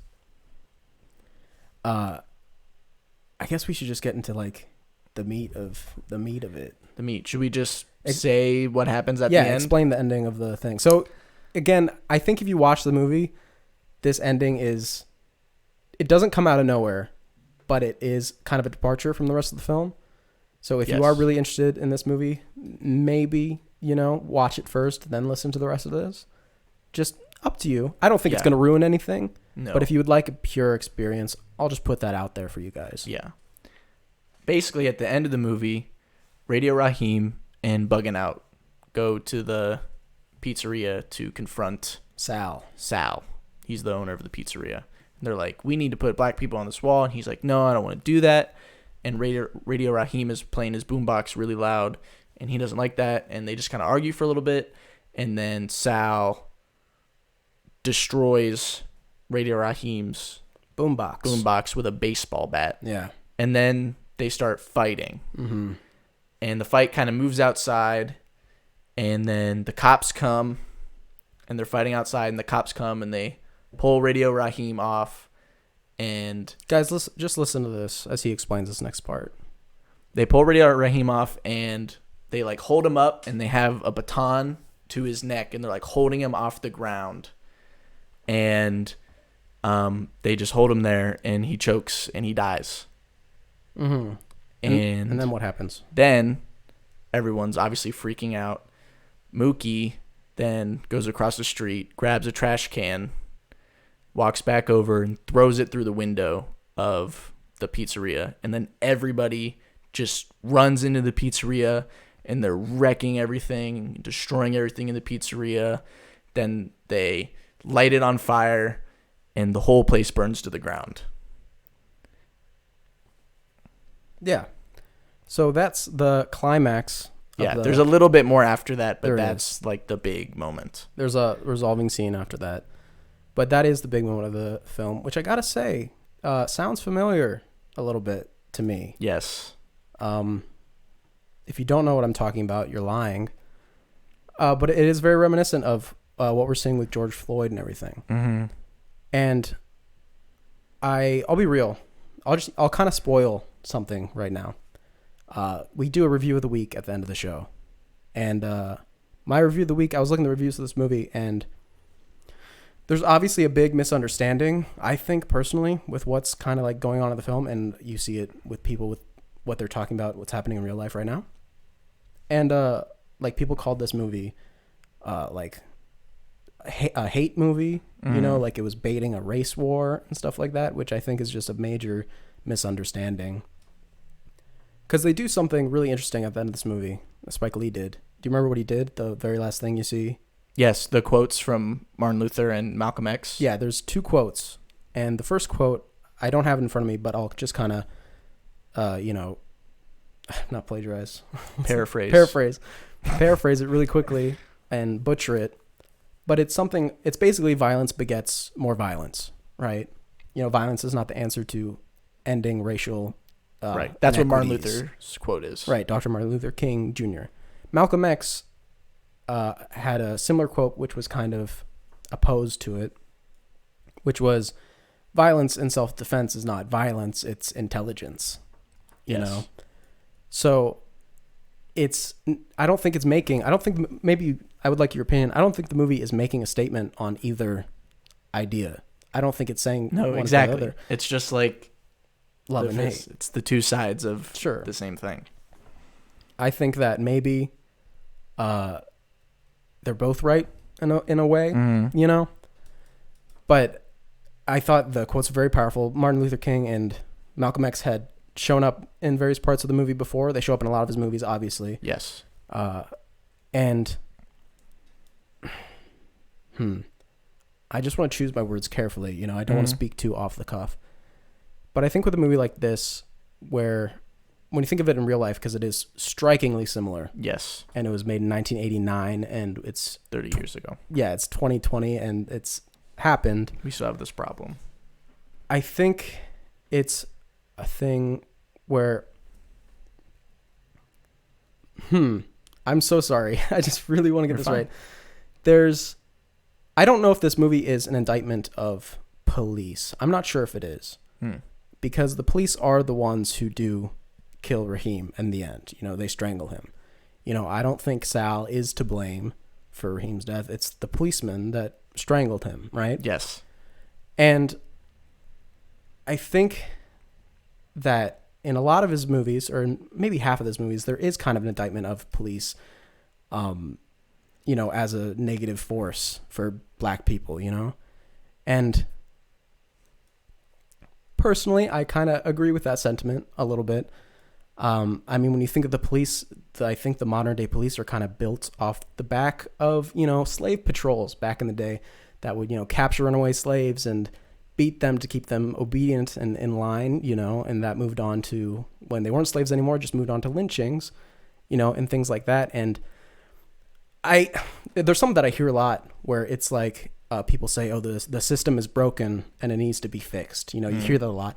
And I kind of say, fuck that a little bit. I think the system is kind of working exactly how they want it to work. I think the system needs to be broken. You know, I think that it's working perfectly fine. And this is just what is preferential to who's in power right now. And I don't know. It makes, I'm just getting heated.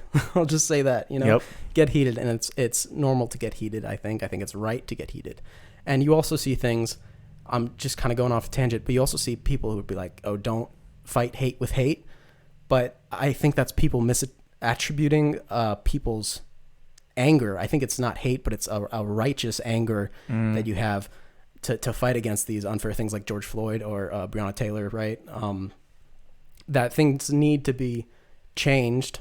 And, you know, I think we're at a point now, and it's, you know what, it's not a point now, but I think it's always been this way, that personally not being a racist yourself, like, oh, I'm not I don't think that's enough, really. No, I don't think it's ever been enough. Like being like, oh, back in the day, like being like, oh, I don't own slaves, right? It's like, right. Well, how does that help anybody, really? You know, you're not hurting anybody, but you're not helping anybody. So I think the least you can do is speak out about it, you know, is the very least that you can do. And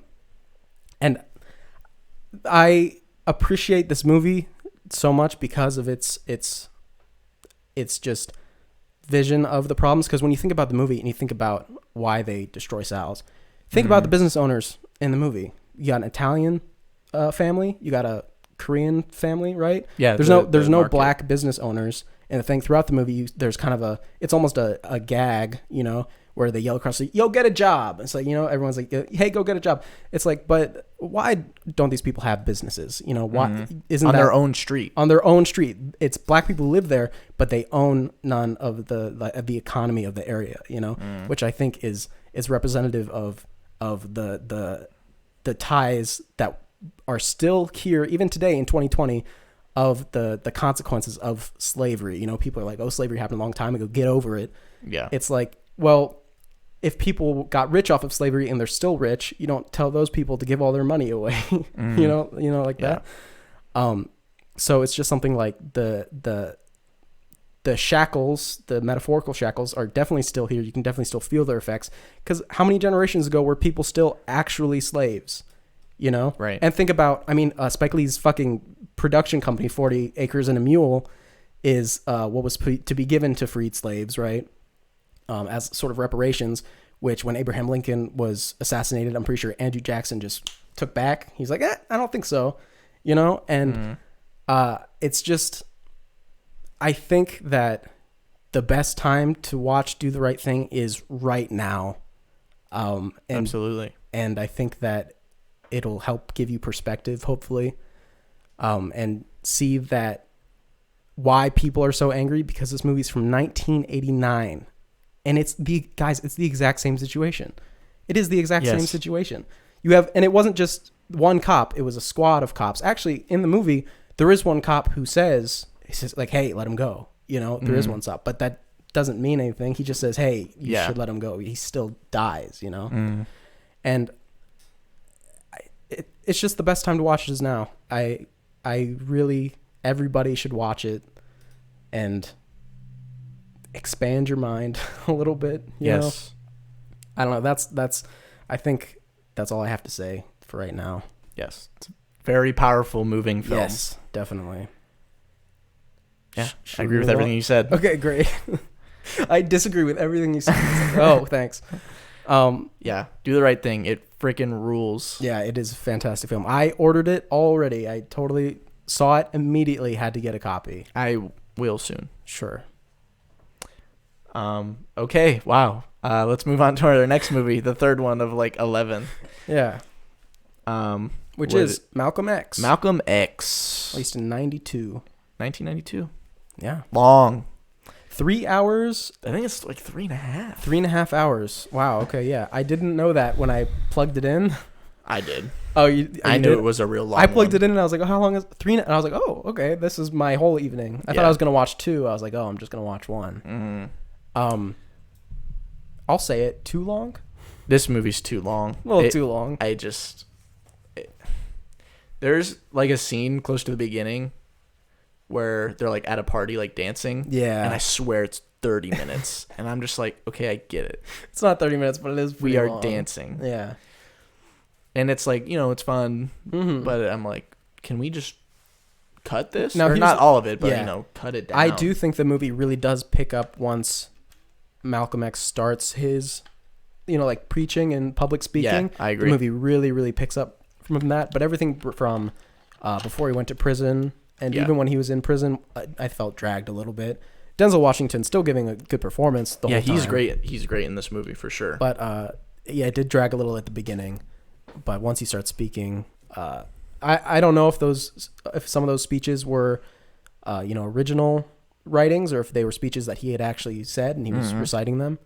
I'm pretty sure the one at the beginning, the very beginning, must have been a real one. I really enjoyed the opening with the flag. Yeah, it was the flag, and then it was also put over footage of I want to say Rodney King being beaten by police. That got caught on camera, and it was a huge story back then of police brutality against black people. And the speech is over that, and the burning flag. The flag is burning, and then it burns into the X. Right. Yeah, the Malcolm X, which was the poster as well. Yeah, super cool. Yeah. This is the first movie on our list, I think, that does the patented Spike Lee double dolly, where the camera's on dolly and the actor's on a dolly, and they're both moving together. And it looks like they're just floating, like gliding. It's really cool. Yeah, it happens in this movie. Is it right before he's assassinated? I don't really remember when it happens, to be honest. I want to say hard to pinpoint it. I want to say it was right before he was assassinated, I think. Or maybe a scene or two before that, but it was near the end of the film. Mm-hmm. And overall, I would say that that ending, the whole assassination scene where it happens and everyone starts freaking out, very well filmed and choreographed. It was just crazy thinking about how you would have to choreograph that many people and plan that many actions again, and he did it very well. Yes. And again, the effects as well. It wasn't overdone. You see a lot of it's not like Django. Overdo the blood. Well, okay, but that's a stylistic choice. But it's just a very realistic way that they do it. Mm-hmm.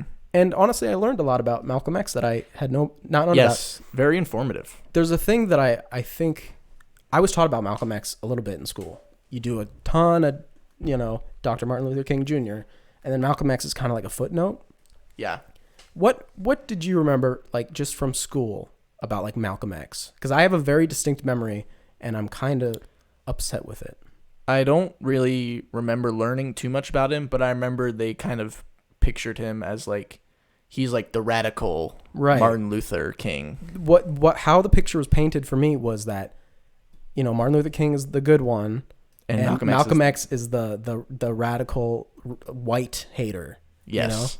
And they go through the movie that, there was a time in his life where maybe he was for segregation, stuff like that. But as later on in the film, you can see that he came off of that as he kind of stepped away from the organization of, Islam. He stepped away from that, and he had good ideas. Yes. Like, you know, like what I had all been taught was, you know, he's a bad guy. Like straight up, that's how it was taught to me. Was like, yeah, this guy was no good, right? Mm. Which is kind of like, again, I'm not taking this movie as historical accuracy 100%. Right, of course. But to discredit him entirely, you know, seems I know. kind of awful, actually. Kind of pissed me off a little bit. Welcome to America. This is America, indeed. Spike Lee was also in this one. He was Shorty, right? Yeah. He was there in the beginning, mostly. And, you know, still good. Yeah, he's fun. Denzel Washington is a better actor, sadly. Is that a sadly? No, or it's is it not. But, you know, can't compete with the DW. Yeah. Good guy. Yeah. Malcolm X, it was good. Cut like a half hour off. Yeah. And you got It's a just much better movie. really long. It is really long. What are you going to do? Crooklyn. Crooklyn. Great name.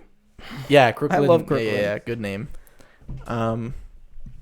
It's autobiographical, I'm pretty sure. Sort of. It's like semi. Yeah. Like certain scenes or stuff they remember from their childhood. From his childhood. Yeah. I just want to get this out of the way before we actually talk about the movie. Okay. Well, I get this is about the movie, but it's not. It's like a very specific thing. Okay. When they go to the aunt's house.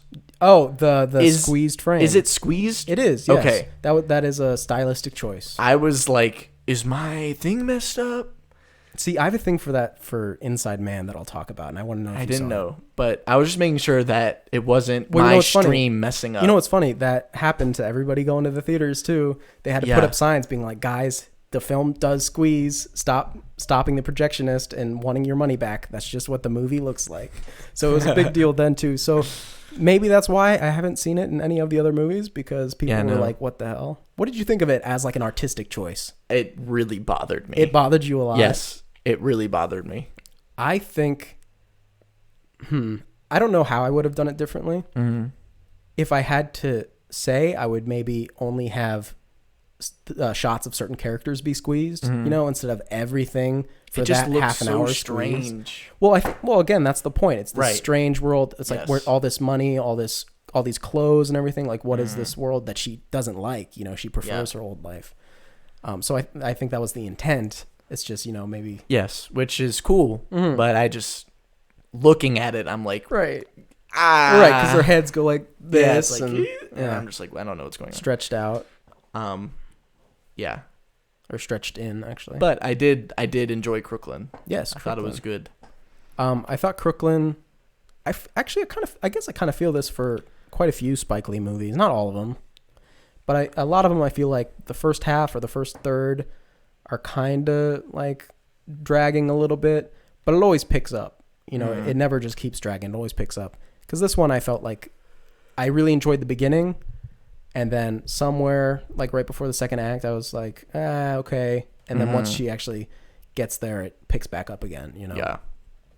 Yeah. So it's about a family living in Brooklyn.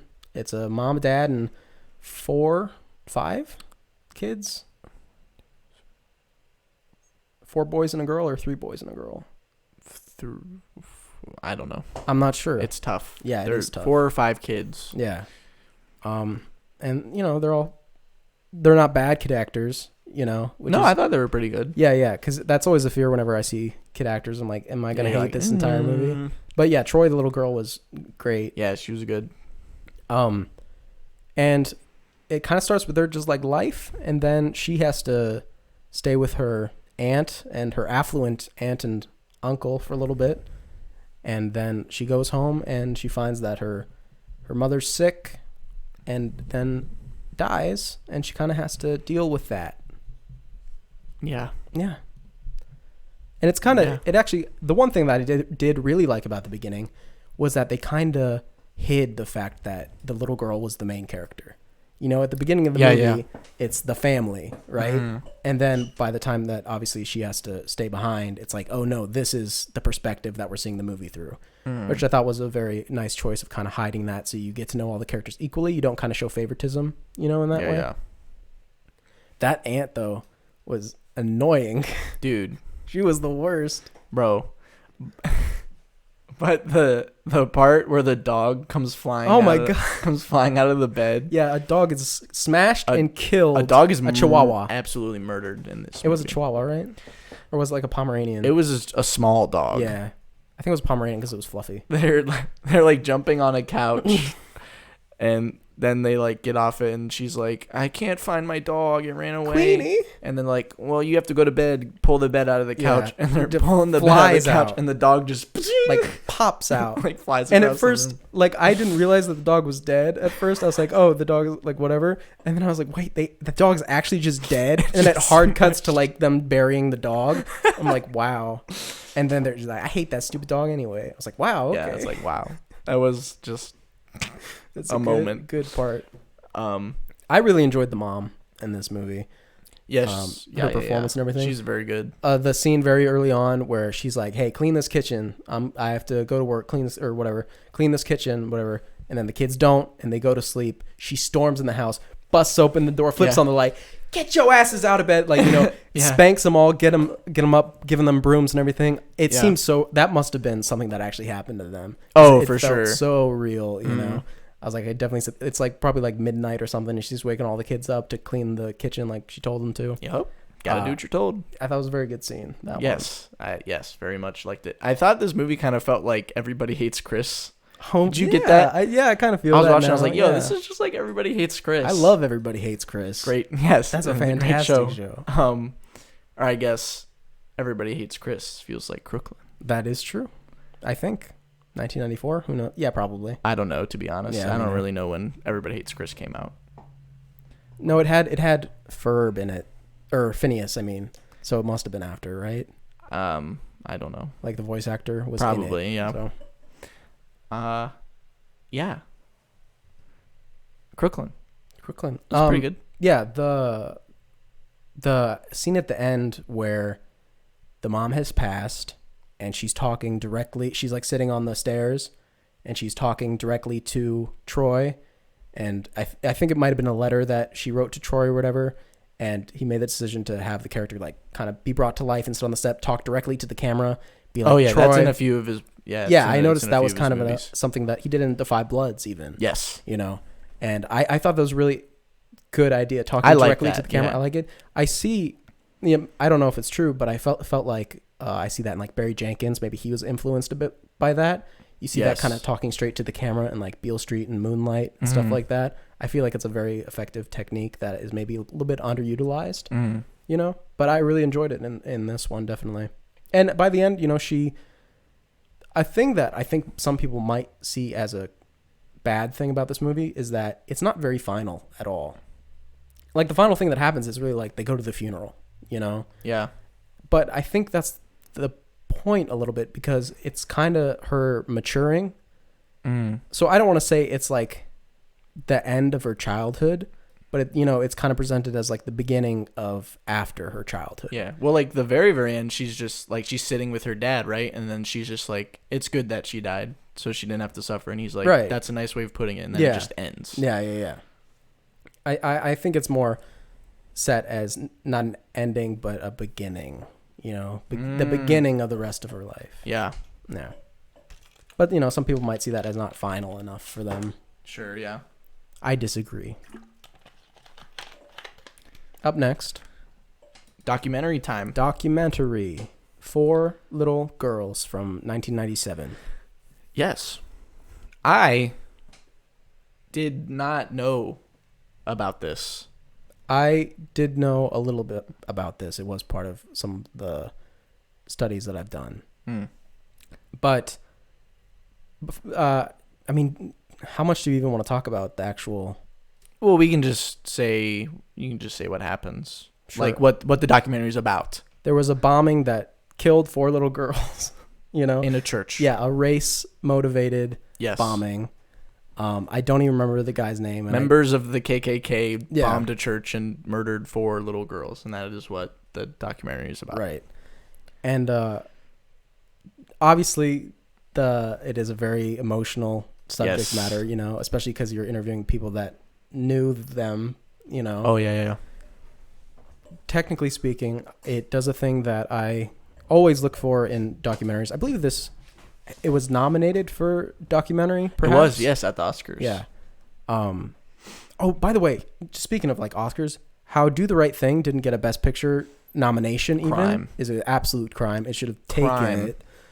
But back to Four Little Girls, it does a thing in documentaries that I always prefer to see where the narration is non-existent, really. There's a few points where you hear Spike Lee, I believe, Spike Lee asking questions. It is, yeah. I watch with subtitles, so it would say cool, Spike Lee, blah, blah, blah, blah, blah. It sounded like him. But I always hate watching a documentary where you cut from interview to like narration, you know? Yeah. I always feel like that feels very inorganic. Where this, it's 100% either Spike Lee asking a question directly to a person or them replying to the question, and you get the whole series of events that way, you know? And I think that's a really effective way of doing documentaries, and that's always the preferred way for me. Right. Yeah, I agree. Yeah. I think I agree. Yeah. So if you want to get informed about this, spoiler alert, best thing about this is that there actually was a little bit of justice in the end. Yes. You know? It's not something that just ended with, and then the world moved on. There was actually a little bit of justice done. The person who did it got. They got. Yeah, which is great. Yes, very good. Yeah. You're good? Yeah, it don't really have too much to say about it. Just, It's solid. Solid documentary. Next, we have kind of a different direction a little bit. Very different from his other films. Which is 25th Hour, starring Edward Norton? Yeah, and Philip Seymour Hoffman. And the other dude that I don't know. But I recognize him. Barry Pepper. Yeah. That's his name. He's from he's the guy in Saving Private, he's the sniper guy in Saving Private Ryan. Oh, yeah. That's what you know him from. Philip Seymour Hoffman in this, he's so good in this, I think. He is good. He's got such tremendous range as an actor, because I totally believed him as this kind of wimpy dude or whatever.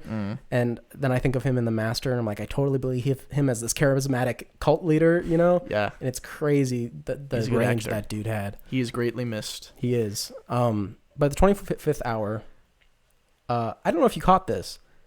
It was based off a book. Just say it. Okay. It was based off a book and got adapted into a screenplay. And the person who wrote the book wrote the screenplay, and that person is... the one and the only. David Benioff, who is... the person that ruined Game of Thrones. the one half of the people who ruined Game of Thrones. So what is your overall opinion of the 25th Hour then, knowing this information? 25th Hour is pretty good. I thought it was pretty good too. I will have to say that personally, hands down, my favorite double dolly is from the 25th Hour. There's two of them. I'm trying to think. It's in the club where the Philip Seymour Hoffman student... Anna Paquin.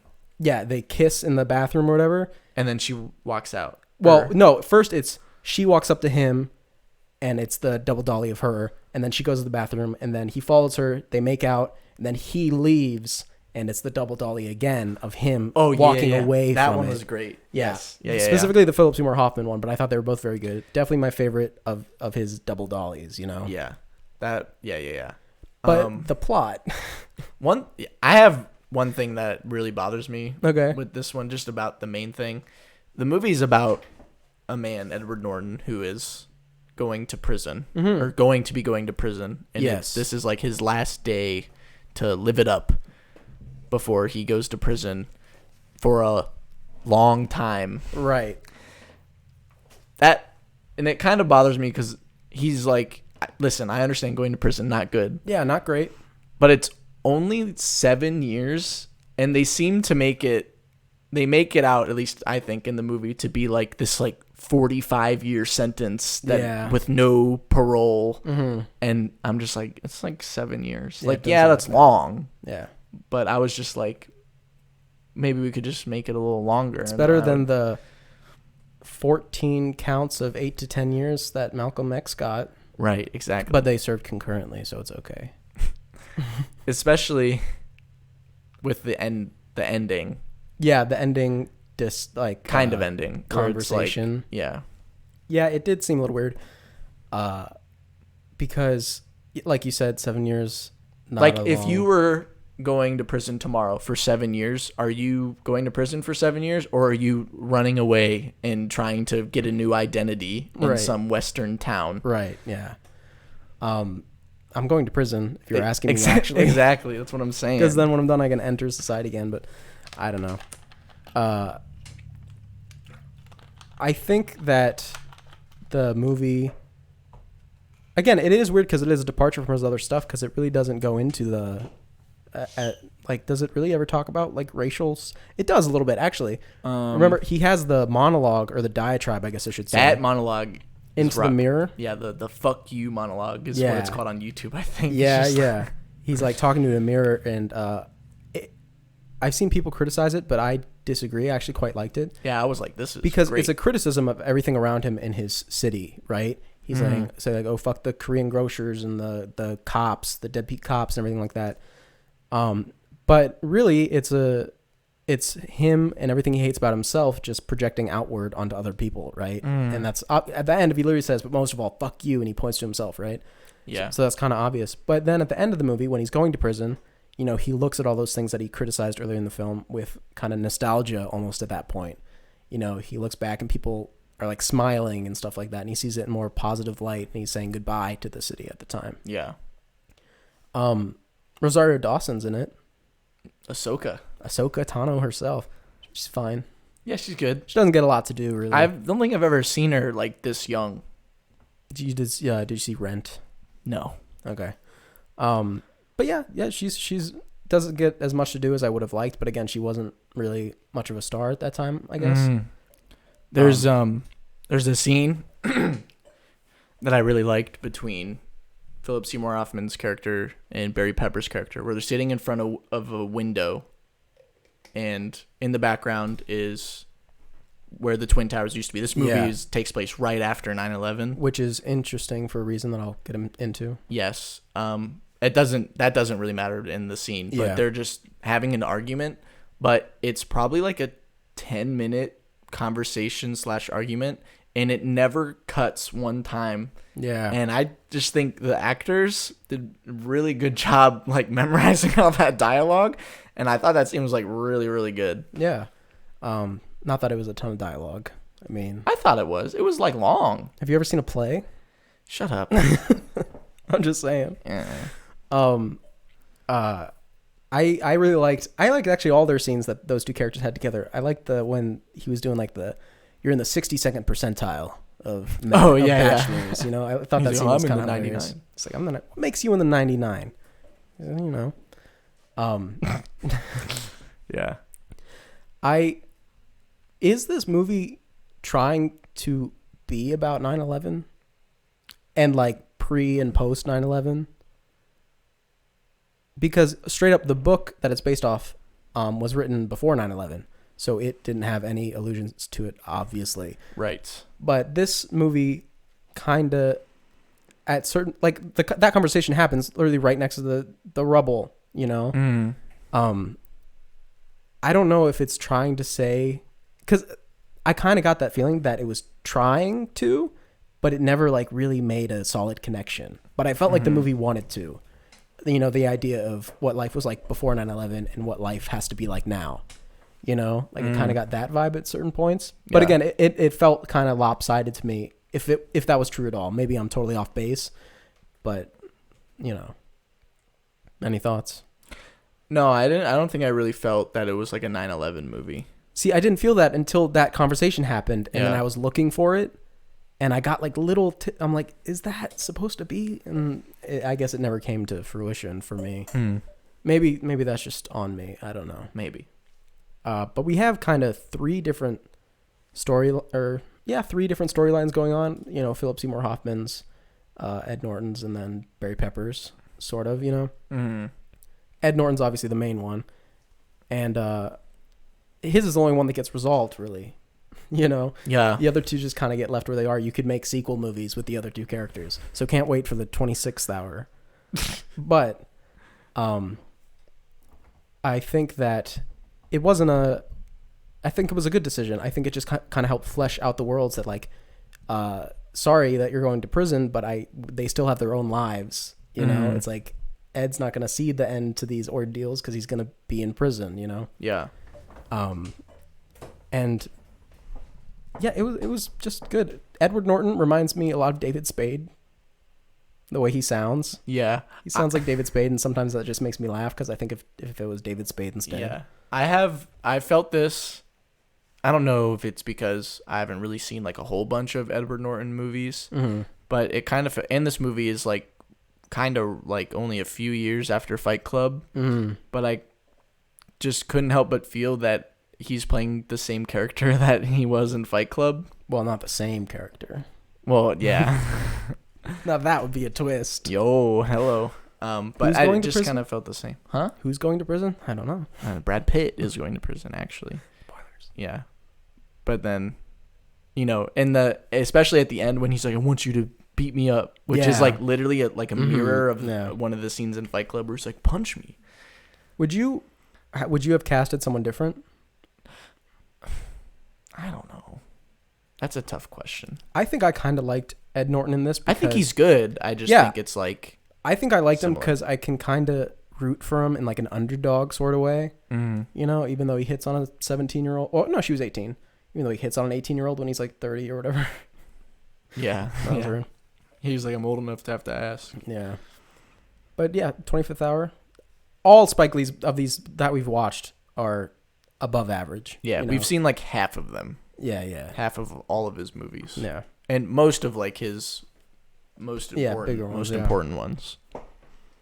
Next, we were kind of staying on the departure train a little bit with Inside Man from 2006. Yeah, Inside Man, heist movie. You know what's funny?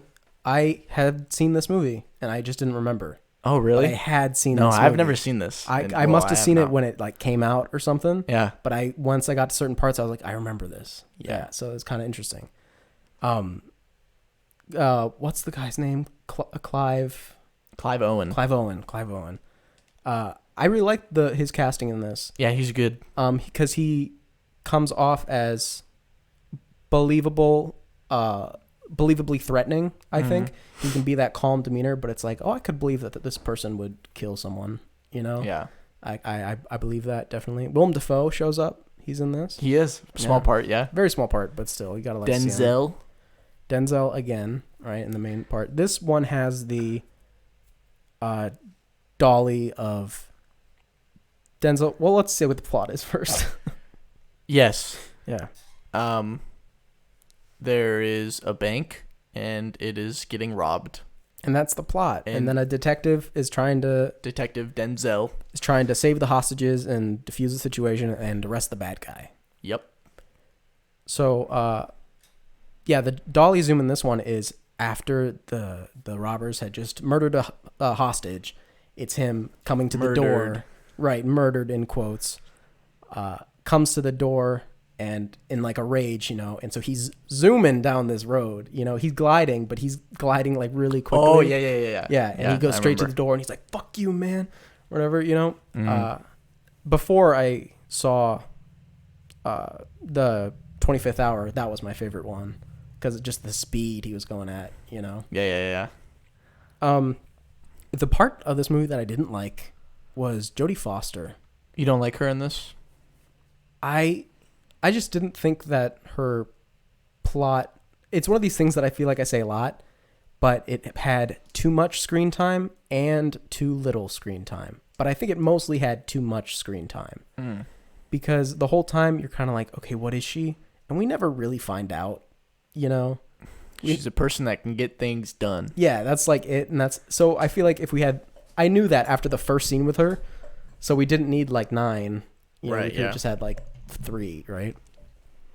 Another criticism I have of this one is that in this one, for some reason, a lot of the dialogue is kind of not as good as his other movies. There's one line in this movie that I thought was awful. Okay, what is it? It made me cringe super hard. Do you remember? Yes, I do remember, because it's near the end of the movie where she's talking to her client, Jodie Foster. And maybe this is why I don't like her, because I hated this line itself. And it's not her, like, it was just the line that was bad. Where she says, I knew there had to be something more than those papers in that lockbox of yours. And that means it could only be one thing. And that's where I thought that it would just cut to the thing, but instead she leans forward and she just goes, "Diamonds." Oh, And I thought it was really dumb. Like they remember. could, it should have just been like a show, not tell, where they could have just cut to them opening the bag and see diamonds, and she doesn't say that. yes, you know? I have a big problem about show don't tell things. So when she later. like goes like maybe it is her a little bit, but she just goes diamonds. Yeah. And it's like it sounds I know what really you're talking dumb. about. It sounds really dumb. This really made me angry. That's the end of the movie. Oh, Denzel yeah. is like, he just gets home and he's chilling and he's like taking off his jacket or whatever, and he reaches in his pocket and he like feels something. He's like, "What?" Mhm. And he like whips out a diamond. And if you watched the movie, you would be like, "Oh, you know, he bumped into him on the way out Yeah, of the yeah. bank and he dropped a diamond in there." But then it's like, it like plays like a quote or something. He's like, "I'm gonna walk out the front Oh, door of this yeah. bank," and then it cuts back to the moment that the- happened literally like 2 minutes. 2 minutes ago. Yeah, it's And bad. yeah, it's like Joker. It is like Joker. It's literally isn't like it? It is Joker. like Joker. That is. And I was just like, "This, bro, like, don't insult my intelligence. Yeah, I get got it, right. dude." The And only then it the only ends. thing that would have been worse is if he immediately got down on one knee and was like, "Will you marry me?" Like that would be the only thing that would make that worse. You know, but still a good movie. You know, still a Yes. really solid like thriller. Really. Yeah. I have another kind of two minor complaints. Well, I- one of them I guess is kind of not minor, kind of major. I have one more thing that I just want to see if you noticed, Okay. but you go first. I thought the score didn't like fit this movie at all. Yeah? I found it very distracting and it Mhm. didn't really fit. I don't the remember tone. it at all. so- Exactly. Yeah, exactly. Yeah. But the other thing is I really, really disliked cutting to like the hostage interviews. Mm-hmm. I didn't like that. See, I And liked Big Little Lies. No, Well, no, I do understand what you mean. I feel like if those were literally just chopped out of the movie completely, Entirely. it would be okay. I do think they could have been done better, but I would have kept them in. I think what the point of that was I think what could have been done better was the reveals of who the assailants were. Yeah. You know, because I think that was kind of the point of those scenes, where it's like, oh, maybe you can figure out if there was a way for like the viewer, if they were listening to the testimonies, to figure out who it was before the movie showed us. That would have been really cool, but I don't really think that was possible unless Yeah. I just wasn't paying enough attention, you know. Right. But it also has Ziggy. Ziggy is in this movie if you've seen The Wire, and he's awesome. He plays the same character. Nice. You know who else is in this movie? Oh, Janice from Mr. Robot. that is true. She's not only in this, she's also in I know. Black Klansman. Which, when I was rewatching Black Klansman, I was like, what? Yeah, isn't she? Because Also when I in, watched like, it the first time, like 2 years ago, I Yeah, didn't know yeah. because Mr. Robot hasn't been out. Mhm. But now Janice is like the number one worst person ever she was in a the good history cop. of Mr. Robot. She's a good cop. Yeah. Yeah. He has a lot of actors that show up in his stuff. Like Samuel L. Jackson shows up a lot. She shows up a few times. You know what we didn't say? Martin Lawrence is in Do the Right Thing. Oh, he is. For like literally 2 minutes. He's a bit part, but he's good. I thought that was funny. Anyway, I like seeing him. back to Young. Inside Man. Yeah. What were we saying about Inside Man? I don't know. We were kind of wrapping it up with Inside Man, I think. Oh, I had one more thing that I Okay. just wanted to see if you noticed. There was one scene in the middle of the movie where Jodie Foster is talking to the mayor, and she's like, "Oh, I would love to get you down to the thing, the fundraiser for it." And then they go behind the closed doors. He's like, "What the fuck do you want?" Or whatever. That entire scene, there was a high pitch ringing, and it was so high pitched, and I rewound it so I could make sure that I wasn't making things up, and it would start when I thought it did, and it did.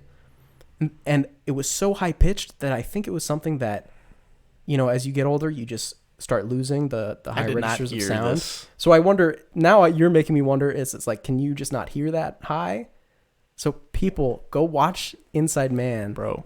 and find that scene.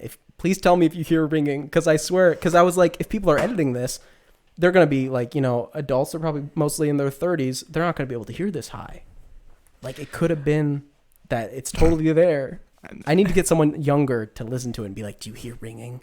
I swear, it's like, Interesting. it's driving me crazy. It's like a telltale heart, just like thumping. Yeah. But I thought it was because at first I was like, why would they add a ringing to this scene? And I was like, wait, Interesting stylistic choice from Spike. right? I was like, you probably can't hear this. This is really, really high. Yeah. So you didn't hear that. No, I didn't. All right. Well, maybe I'll play it for you after the show and see if you can catch it. Sure. Yeah. One more thing. I have one more thing about this movie. Okay. The heist plan is pretty good. It is. In this movie. It is. Good heist plan. I had already seen the movie, so I remembered. Did you catch on pretty quickly? What do you mean? Catch on? Hiding in the wall. No, actually. No, I was okay, I was really confused. I was like, what are they doing? Right. And he's like, that's a nice shit pipe or like something. And I was like, what? I don't understand. What are we digging for? And then I was like, oh. Yeah. I wonder if anybody's tried this in real life. Yeah, I also wondered, I was like, I mean, it doesn't look, when you look at the room, it shows the room like after they rebuild the wall. You can't tell. Mm-hmm. But I feel like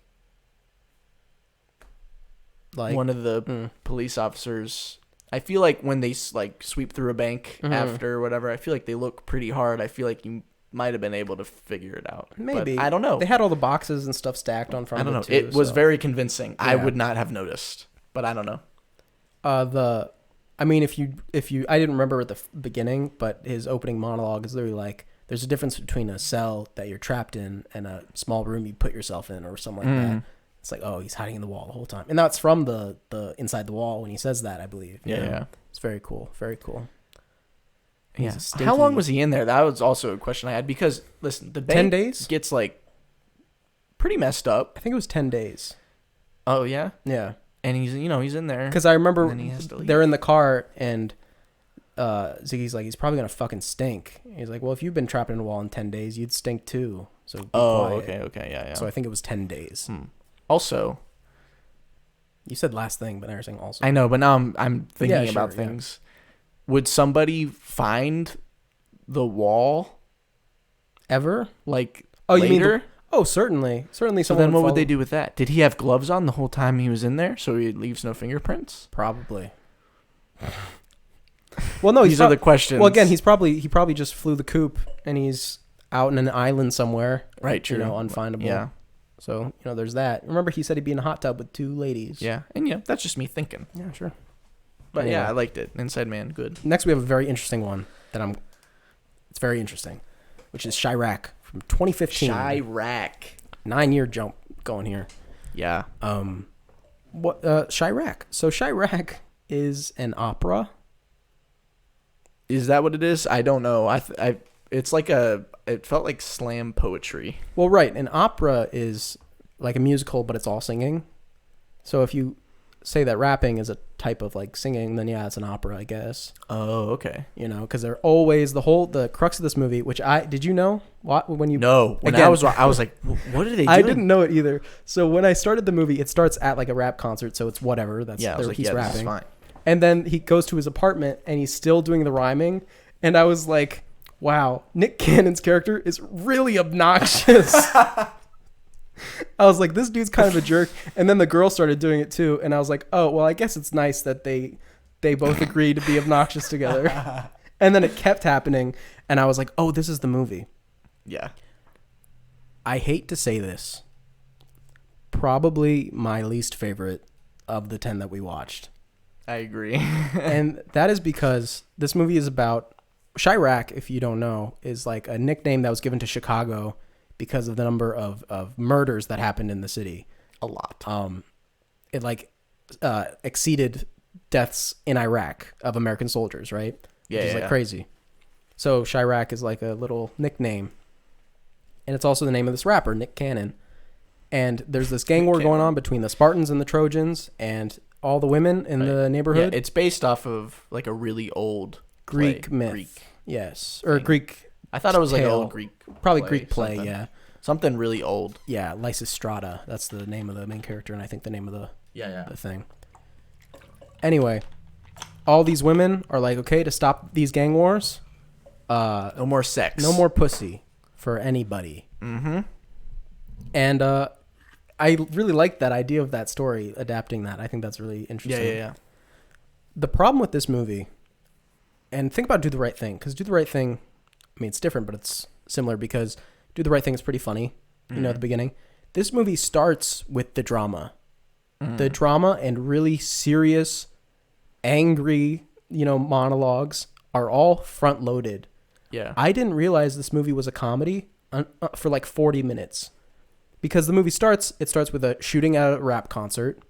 and then it starts with his house getting burnt down, and then a little girl being shot to death. Yes. And that's like the first 30 minutes, and then it's an angry speech by John Cusack as a preacher. Yeah, this is a very angry movie. And then the movie starts being funny after that. You know, like I swear there wasn't a joke before that. So when it's confronting you with all these things to really stir you, and then it goes to Wesley Snipes kind of acting like a freak and giggling, it's very jarring, and it really tarnished the film. But the thing is, what I don't understand is that it would be, I don't know if the payoff of what happens with the little girl, where you find out that Demetrius Dupree, you know, Chirac is the one who accidentally killed the little girl. I don't know if that payoff would have been as good, but the drama, I feel like, should have been backloaded. You know, it should have been at the end of the movie to where you put all that drama into it and keep it funny up to then, because that's what Do the Right Thing does, and it's fantastic. Right. But when you start it with all this drama and all these downer images and messages, it when they want you to laugh, you're kind of like, oh, I'm supposed to be laughing now after I just saw a dead little girl right on yeah the street. yeah I feel like it was a really messed up. But after that, it gets pretty funny. I think the funniest scenes are with that brotherhood of guys, and they're like, these women aren't letting us have sex with them or whatever. He's like, even the DL guys aren't giving out any. And it's like, how do you know that? I don't know. You know? Yeah. I thought that scene was hilarious. But and then the movie, the thing that really gets me is that the movie never really gets dramatic again, though, except with the revelation that Chirac right at the very end. But other than that, it's all comedy. And you know what the worst thing is? What's the worst thing? I think the most uncomfortable scene happens pretty shortly after all the dramatic stuff, which is when David Patrick Kelly as General Kong, the general dude at the armory, rides a cannon in nothing but like Confederate flag underwear. Yeah. And he's riding it. He's tied up. He's like, "Oh baby, oh you're lighting my fire," and all that stuff. Yeah. And she ties them all up or whatever and takes over the armory. And that happens like immediately after like the dead girl, and it made me. It just didn't feel right. Yeah. All right. Yeah. That's got to be my biggest thing. It's just the tone shift is too quick and misplaced, you know? I'd have to agree. But it was still, I thought it was okay. Yeah. Again, after that, it's funny. Dolomites is, it was Samuel L. Jackson, who's playing like a omniscient kind of narrator to the whole thing. Yeah, he was a lot of fun. He was very fun. His rhyme stuff was probably like my most favorite, you know? Yeah. He just kind of shows up and then drops some mad heat. Yeah. It's really good. The rhyming stuff in general, how do you feel about it? Hate it, love it? It bothered me, I think, except when Samuel L. Jackson did it. Right. I disliked it most of the time. I think it was best when it was specifically tied into jokes. But whenever it was like trying to get exposition across and they were still rhyming, I felt like it just got in the way. But when they were building jokes around the rhymes, you know, like the DL one that I just said, he's like, how I know that, I don't know. Like that kind of thing was really funny. I felt like the payoff there was really funny because you're trying to figure out the rhyme before he finishes it. And he does the joke and you're like, oh, and it's kind of that activation of the joke. But when it was actually like plot stuff, like this is what we need to do, and they still have to rhyme, it just gets in the way, you know? So if they would have just done it half the time, probably be a lot better, you know? Yeah. No peace. Nope. Yeah. But yeah. Yeah, it was okay. I mean, it has good. He's trying new things. What'd you think of the dolly zoom in this one? I'll tell you. I liked it a lot. It was where they were doing the like peace negotiation, I guess, between Chirac and Lysis, and they brought out the bed in the middle of the big, you know, auditorium. It was a brass bed, and they're like, "Oh, the brass bed. That's only for one thing." Yeah. Right. And so he had his shirt off, and he was like rolling his fingers and biting his lip and slowly moving towards the bed. And then she was like undressing or something and slowly moving towards the bed. And it was like back shot. I remember. And I like that one a lot because it also kind of, I think they were like spotlighted, you know, so the rest of them, the background was kind of dark. You know, they were really bright. I thought Yeah. it was a good one. Mm-hmm. I would have to agree. Because it kind of helped me feel like that magnetism, you know. It felt like the magnetism towards each other, towards wanting each other, you know. Yeah, right. Mm. It felt like the dolly zoom helped that effect. Yeah, the dolly zoom's pretty cool. It makes me want to use it. I was like, what could I use it for? The thing that I know Spike Lee has said is that he loves the double dolly, not dolly zoom. Oh, yeah. Yeah. Excuse us.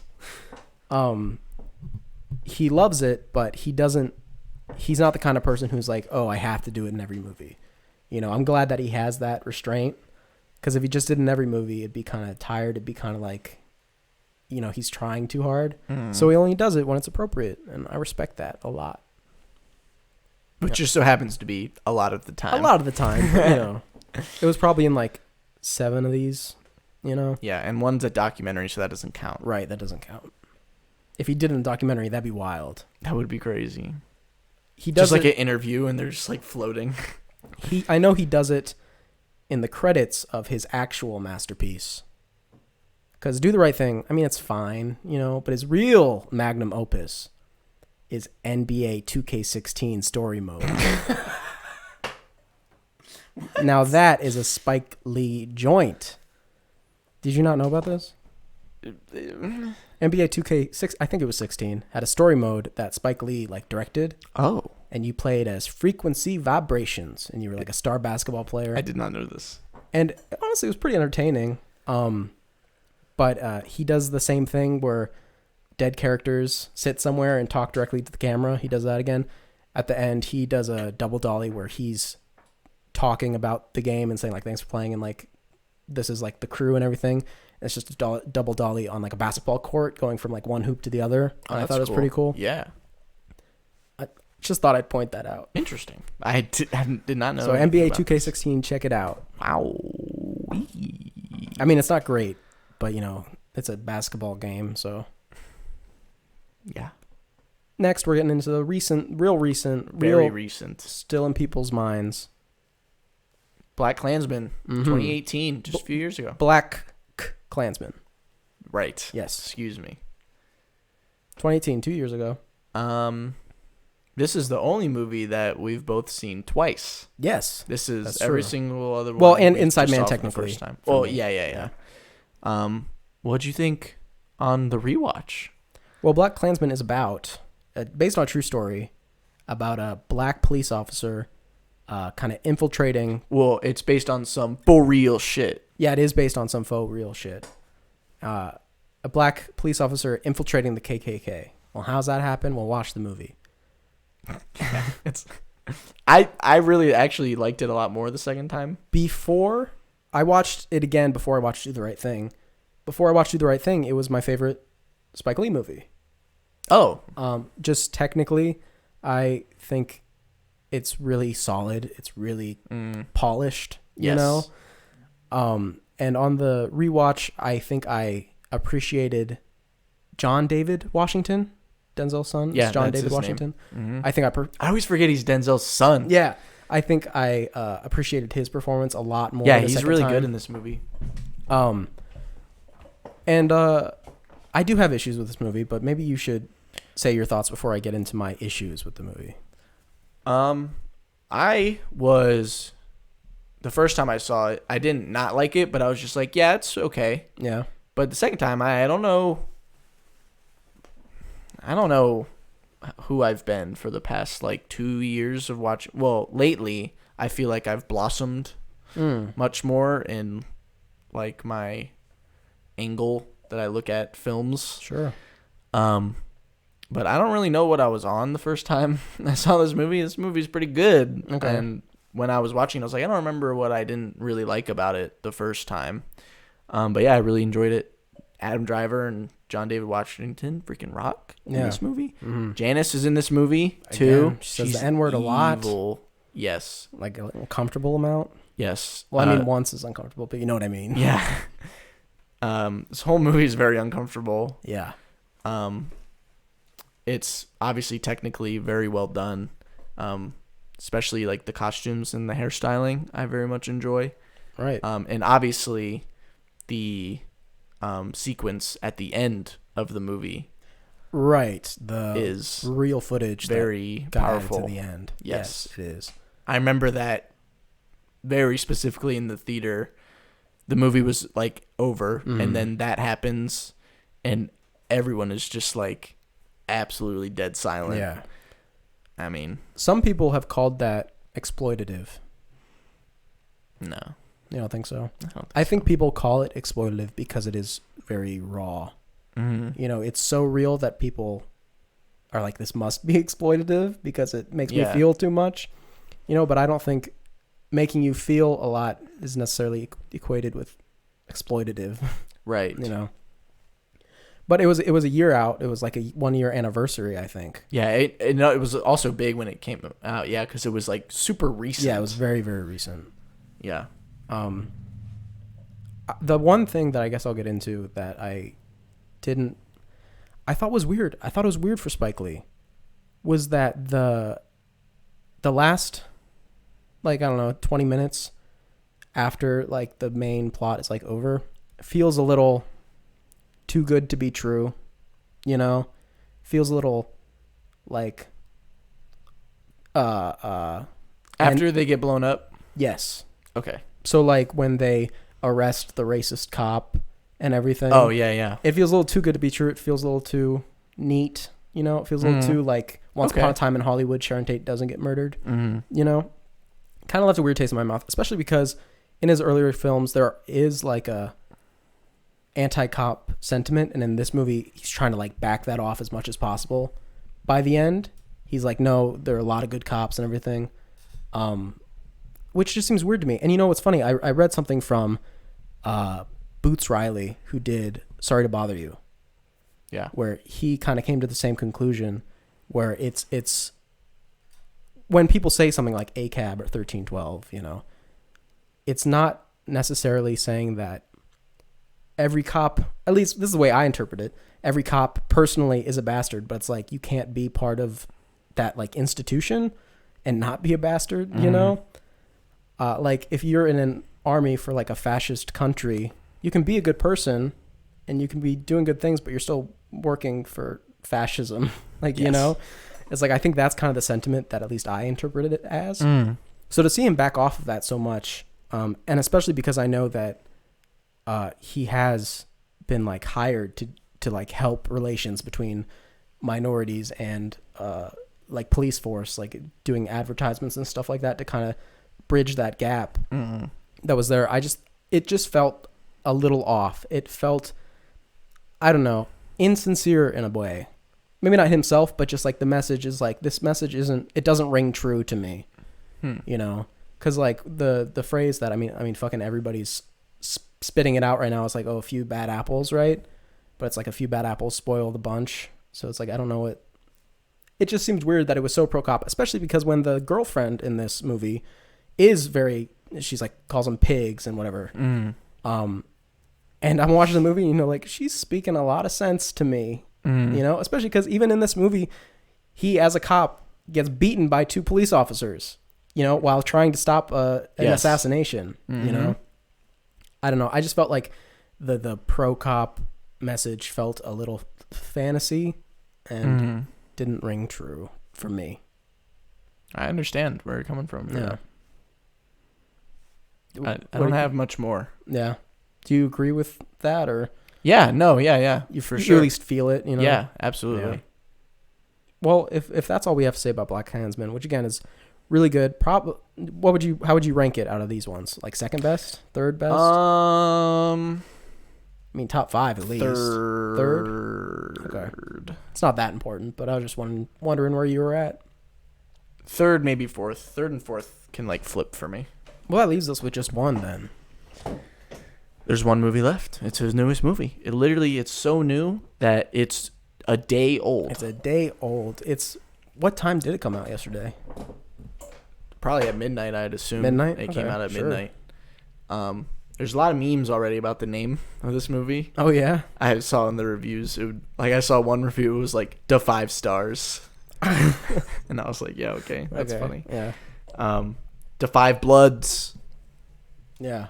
It's a story about stuff that hasn't really been told before, as far as I know. It's shining a spotlight on stuff that we haven't seen. Yeah. So it's about 5 Vietnam veterans, black Vietnam veterans, returning to Vietnam. 4. Right, 4. Returning to Vietnam to collect their fallen brother and collect some gold that they buried. Treasure.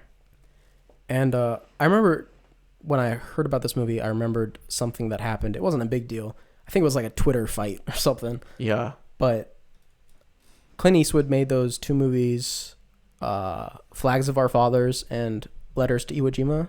Yep. And I think Spike Lee called him out. He's like, black people were in the Vietnam War. And Clint Eastwood was like, shut your mouth. And he's like, oh, okay. Yikes. But I'm pretty sure they patched that up. It was just a little, he was pointing that out. But now he's been able to make his own movie and really shine a spotlight on that, which is great. What do you think? I thought it was pretty good. I thought it was pretty good too. I thought it was very watchable. Yeah, for sure. Especially like the second half. Yeah. Again, definitely fantastical, but in a good way, in a movie way. The opening sequence was probably, I'd say, the best that of all of his movies. I'd say that because he does a lot of like in the opening sequence tries to do something like kind of special. I'd find in most of them. Yeah. And in this one, I would say it's the most effective. Mm-hmm. Like, I mean, someone literally gets shot in the face. Yeah. In the opening, like not like a movie, someone getting shot in the face. It's like it's footage of someone literally getting point blank shot in the face. Yeah, it's rough. I don't know if I was crazy about that. I'll be real. It was that like. I was like, oh my gosh. Yeah, it was intense. It's like, yeah, that was like, wow. But you did enjoy it overall. Yeah. Well, I mean, I don't want to say that as like a bad thing. I mean, yeah, a lot of things happened in Vietnam are really not good. And that is just like showcasing that at the beginning. Mm-hmm. And I found it very effective. Yeah.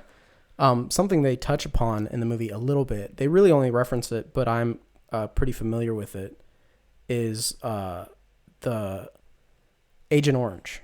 Yes. The pesticide, I think it was used for in Vietnam that the Americans used. Mm-hmm. I did back in the day, I don't know, I want to say like 2012 or something. I did some fundraising for Agent Orange. I mean, I was like a kid, I think I raised like the equivalent of like whatever 10,000 of their currency is. Yeah. That's what I raised for that. So I learned a lot about it, and you learned that how it affects Vietnamese people is that it creates very serious birth defects in babies. Mm-hmm. Like, you can look it up, but I recommend you don't, because it's basically their heads can get like twice as large as normal. Their eyes can like pop out or like pop in to the sockets of their head. It's horrible. They don't live for very long, obviously. But it also has effects on even American soldiers who had to spread it themselves, It can cause a lot of cancers. It can cause like just shaking, stuff like that. It's very horrible. I'm glad that they did touch on that a little bit. I was glad to see that. Mm-hmm. Even though Vietnam and everything is horrible, it still had, plenty of lighthearted moments, plenty of feel-good moments between these friends, Mm-hmm. And I definitely believed their connection. I believe that they were all together. What did you think of the flashback sequences? I thought they were pretty cool. Yeah, but specifically like the use of the actors in them. Oh. Yeah. Okay.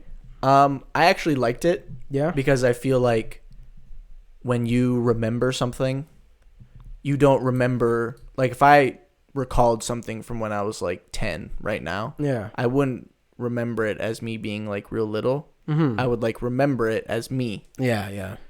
So, but like everyone that would be there would be the same age. So like when they remember it, they're all basically the same, but their leader, I'm blanking on his name. Right? Stormin Norman, played by Chadwick Boseman, is obviously the same age because, he dies. Yeah. So I feel like that works because I would be like, yeah, if you remember something, that's how you would remember it. Right. I think. Yeah, sure. I wasn't bothered by it at all. I would have been more bothered with awful de-aging stuff going on. Yikes. I would have been more bothered by that. But I also the changing of the aspect ratio, that was cool. Yeah, that's always a very effective tool to use to show age. And it was never just like cut to the 4:3. It would always like either be like cool, like smooth, like transition or like something. Yeah, definitely a transition of some sort. And then that French actor, Jean Reno. What was her name? No, not her. The guy, the mean French guy. Is he Pink Panther? I think. Wait, the one that gets blown up? No. That's you're talking about. I'm talking about the main bad guy with the white suit, who's like she doesn't know anything about this. She says, and he dies at the end. Yeah. Him. That guy. Yeah, he's a very popular French actor. Okay, sorry. I think he was the guy in the Pink Panther. Thinking, really? Yeah, I think I might be wrong, but he just looked familiar. Pink Panther was a long time ago, so interesting. But we got Felix back from Black Klansman for this one. Yeah, as well. That's what I was thinking. Yeah, of. as well as the other dude, the fat guy, Paul Walter Hauser. He's in I, Tonya too, and he's in Richard Jewell. Yeah, Richard Jewell. He's a good actor. I like him. Yeah, he's pretty cool. What was I gonna say? Oh, I'm so sorry. I want to talk about the MAGA hat in this movie. Yeah. That is like the most legendary MAGA hat of all time. It's been through it all. It's been through a lot. And it's like just it didn't get shot once. It just got dirty. It gets so nasty at the end. It's so gross. When they obviously they broached the subject with the dad from Crooklyn with like PTSD, right? And I thought it was pretty well handled. Like he really goes off the rails. Yeah. Delroy Lindo, the actor. Yeah. I think that his performance was like incredible. Yeah, I thought it was of all the Spike movies that we watched, I think that is like the best performance out of all of them, and I really do think that is like a Oscar-worthy performance that he gives in this movie. Yeah, I thought it was really good. Even in Crooklyn, I think the scene where he has to explain to the kids that mom's going to stay in the hospital for a little bit longer is another really good performance by him. For sure. You know, because he has to be really restrained and not showing his emotion while his kids are like totally breaking down, you know? And in this one, it's kind of a slow descent. He goes crazy in this movie. He goes crazy. His goes out crazy. His big monologue when he goes off by himself, talking straight to the camera, a long tracking shot, and he's just like, I was like, whoa, yeah. This is some acting skill, acting prowess. I just realized that the Felix guy. I'm not saying his name because he has a very crazy name, but because it has like. Two A's. The one that gets blown up. Yeah, it has like two A's with two umlauts on both A's. I'm like, how do you pronounce that? Well, I don't know. But he gets blown up in Black Klansman and this movie. So let's see if that continues. Maybe he'll get blown up in the next Spike Lee movie. I hope so. That would be awesome. Imagine that being your thing. It's like, I'm the guy that gets blown up in Spike Lee movies. Oh, cool. Nice. Yeah. Do you want your own movie? Sure. Some people find. Do you think that the specific, because they name drop? Obviously, there's the MAGA hat, name dropping Trump. Kind of. They call him the Klansman in office, which I thought was very funny. I thought they said Trump once. Did they? I thought they said it once, but maybe I'm crazy. I don't know. I don't remember them saying it. I remember Klansman in office, which I thought was fitting. I remember them saying it right after that at the dinner around the table in the like restaurant. You know. Yeah. I thought they said it in that scene. Maybe. Do you think that all these very topical current things are going to be a detriment to the future of the film, like watching it in 20 years, like Do the Right Thing, or 30 years? Nope. You don't see, I don't think so either. Usually I would, but the way he handled it in this one, I felt was very reserved. Yeah. You know, it wasn't too crazy, because usually if I saw a MAGA hat in a film, I would like be like, okay, great, or I'm gonna have to sit through this. But no, he was able to handle it with a certain level of grace, I would say. You know, even though the hat is there the whole movie, it really is. You know, it's there the entire time. It's like the narrator. Yeah, I guess. I don't know. It doesn't talk, but it speaks volumes. It does speak volumes of books. Yeah. I think this is probably the most like graphic Spike Lee movie that we've seen out of this list. Yeah. I feel like most of them are like, he doesn't like shy away from the violence, but there's just not like a whole lot of it in many of them. With the shot of the guy when the guy gets real blown life, up, first guy. No, the guy in real life getting shot. Oh, with that, I'd be very surprised if there was a movie more graphic than this one. Oh, yeah, that is really honestly, like, be careful with the first, like, 3 minutes of this movie because it's bad. It's intense. It's really bad. And again, it's the point to be intense. Right, yes. Is it... You know what? I'll say it. I think it's overboard. I think it's a little bit overboard because if there's some that flash really quickly, you know? Right. And I think he should have done that for every single one. He let some of them linger, and I honestly think that's a mistake. Because one that I remember linger is the guy getting shot, because he falls and the blood sprays in that one. Yes. And there's another one where it is a dead child, yes, which lingers. For a while. Yeah. If those were just flashes, I thought it... Because you get it when you see it. Because they do one where it's flashes someone, their guts are exposed, you know? Mm. That works. I can identify that immediately. I'm pretty sure that's like... intrinsically programmed into our brain to identify those images, you know? So I honestly think actual criticism is that those shots lingered too long, and it's extremely upsetting. Yeah. And you know, if that's the point, I get it. If I was making it, I wouldn't have done that to my audience, you know? I would have changed it personally. Yeah. And yeah, it's rated R, but like, would that warrant like and whatever the one after that is, like where it's not rated, like it's like this movie is very X? mature. No, not like an X-rated film, but Well, you can do that for... It doesn't necessarily have to be like pornography to be X, I don't think. I don't know. What is it, like NA? I don't know. But yeah, it's like... You're thinking about like video games. Maybe. AO would be after mature. Is AO is adults only. Yeah, because I mean, that is pretty messed up. Yeah, real footage of people dying. I mean, obviously there's documentaries and they do it and they're, you know, fine. Yeah. But it is a different experience. And, you know, I'm not saying that he didn't intend for me to feel this way. It's very obvious that he intends for you to be It's supposed to get a reaction out of you. But I just would have done it differently. But you know what? I haven't won any or been nominated for any Oscars. He won. So what do I know? Remember, he won. Oh yeah, he did win for Black Klansman. His first, which Do the Right Thing. Unbelievable that one was first. Yeah, tough look. That is the one thing I'm taking away from this, is that he was robbed for Do the Right Thing. Yes. Absolutely. Dang, we need to like actually talk about the movie. I feel like we've just talked about like the beginning. Yeah, and we did. I think this movie has below what I would expect for the reviews. Yeah. I think they're actually quite low. Mm-hmm. I'm not sure why. I haven't really read a lot of them. Yeah. But I think one thing that probably will be a talking point is the inclusion of the Marvin Gaye soundtrack. Really? I just feel like that might be a talking point. I actually really enjoyed it. I thought it was, excellent. But I feel like some people might feel like it's like doesn't fit. Yeah. Since most of the music is very like elegant and happy while like horrible things are happening. I really appreciated it myself. Yes, I agree. I thought it was very, very great. Yeah. And it was a good contrast.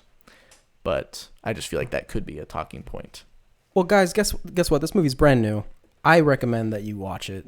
You know, let's not say what happens. You know, just watch and experience it for yourself. I'm gonna say let's actually not go into this one too much, so people can hopefully see this. So if I had to say go watch The Five Bloods. You've probably seen Black Klansman. It was very popular. Yes. And go see Do the Right Thing. Please put that at the top of your list right now. Oh my gosh, guys! please. Seriously. Do you have to rent it? I think you do. I don't think it's on anything. Yeah, you can rent it on Amazon. I'm sure you can rent it on like iTunes. $4 probably. But $4 well spent. Seriously, guys, I cannot or just buy stress. it Criterion. Yeah, I cannot stress how good this movie is. And you know what? I think that's gonna wrap it up for Spike Lee. And none of them are below average. You know. Yeah, great filmmaker. I haven't been great. Really in right.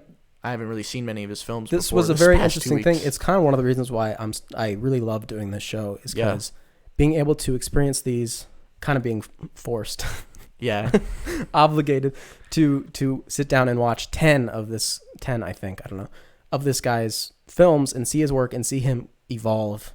You know, see which techniques he keeps, like the double dolly, gets rid of like the compressed squeezed video. Yeah, you know. yeah. I understand Spike Lee now. I get what people are talking about when they talk about him. You know, I've like, always I been get like it, out of the conversation. you know, but now I'm totally in there, and I agree 100%. Yes. Do the Right Thing is just so good. Yeah, come So on. good. It really is good. That's about gonna wrap it up for our show, I think. Well, but yeah, for almost the for the spotlight. section. But we have a. Did you find a review? I did, yes. You do, so go ahead and read it. Okay. Here we go. I don't even know if I think I do remember what movie it's from. Here we go. Okay. 1 out of 10. Awful. Right. Spike Lee should just stop making films. Oh, yes. Sure. From the 10-year-old name of the film that is so worn, Hillary Clinton used it. You can already see how bad this movie is going to be. What? It is not 1980 anymore. Spike Lee is simply old and out of touch, and frankly, not relevant anymore.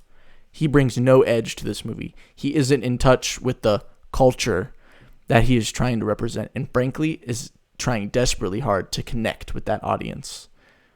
You can tell his connection with being on the streets is straight off of Twitter from his Hollywood home. And then he just keeps on going, and he says, it might as well have been a B movie. There are no amount of paid reviews that can make this movie look good. It's just garbage through and through. Save your money and wait for a decent movie to come out. What is this? I don't know what this is. It was actually, yeah, I mean, it's pretty hard, I guess, because it's just like, Spike Lee, stop making movies. Yeah, what movie is this? It's Chirac. Oh yeah, because the Hillary Clinton, I guess that was my thing. Okay. Tough look. I mean, Chirac is A like I say, comedy. we both say is our Least least favorite, favorite yes. of the group, but it's still all right. Yeah. And to say that someone should just stop making movies, It's a little intense. especially Spike Lee, who's one of the most important filmmakers of our Yeah. time. Yeah, a little intense guy. Yikes! I don't know. Big yikes for my man. That's an L. I have one, and I just want to tell you that all the 1-star reviews for this movie were identical. And they go a boy. little something like this. And the title's in the thing, so I'm going to spoil it. But 1 out of 10, again, they're all this. Do the right thing and label this as a hate film. Why is this movie called Do the Right Thing? Everyone does the wrong thing. This is a film that promotes racial hatred and bigotry while glorifying violence towards anyone who doesn't fit your profile of acceptable racial acceptance. Glorified, racially motivated hate film. And guys, I don't want to call anybody a racist, but like all the 1 out of 10 reviews were this. And, you know, I don't know. Seems a little weird. Big yikes. That's a big yikes. For that man. Usually the reviews are fun. These two weren't very fun. No. These were a little negative. But that leaves us with one thing real quick that we have, Yes. which is yeah. an email. We got an email. You can Guys, email can do us. that. Where can you email us? Nick? At thestaglerpod@gmail.com. Sweet. And our email says, hey, Justin and Nick, I was wondering if you two had any favorite music in movies. Unique music or licensed, how important do you think it can be? Also, the lack of it. My auto responses say not really. I don't. Sorry. I don't know.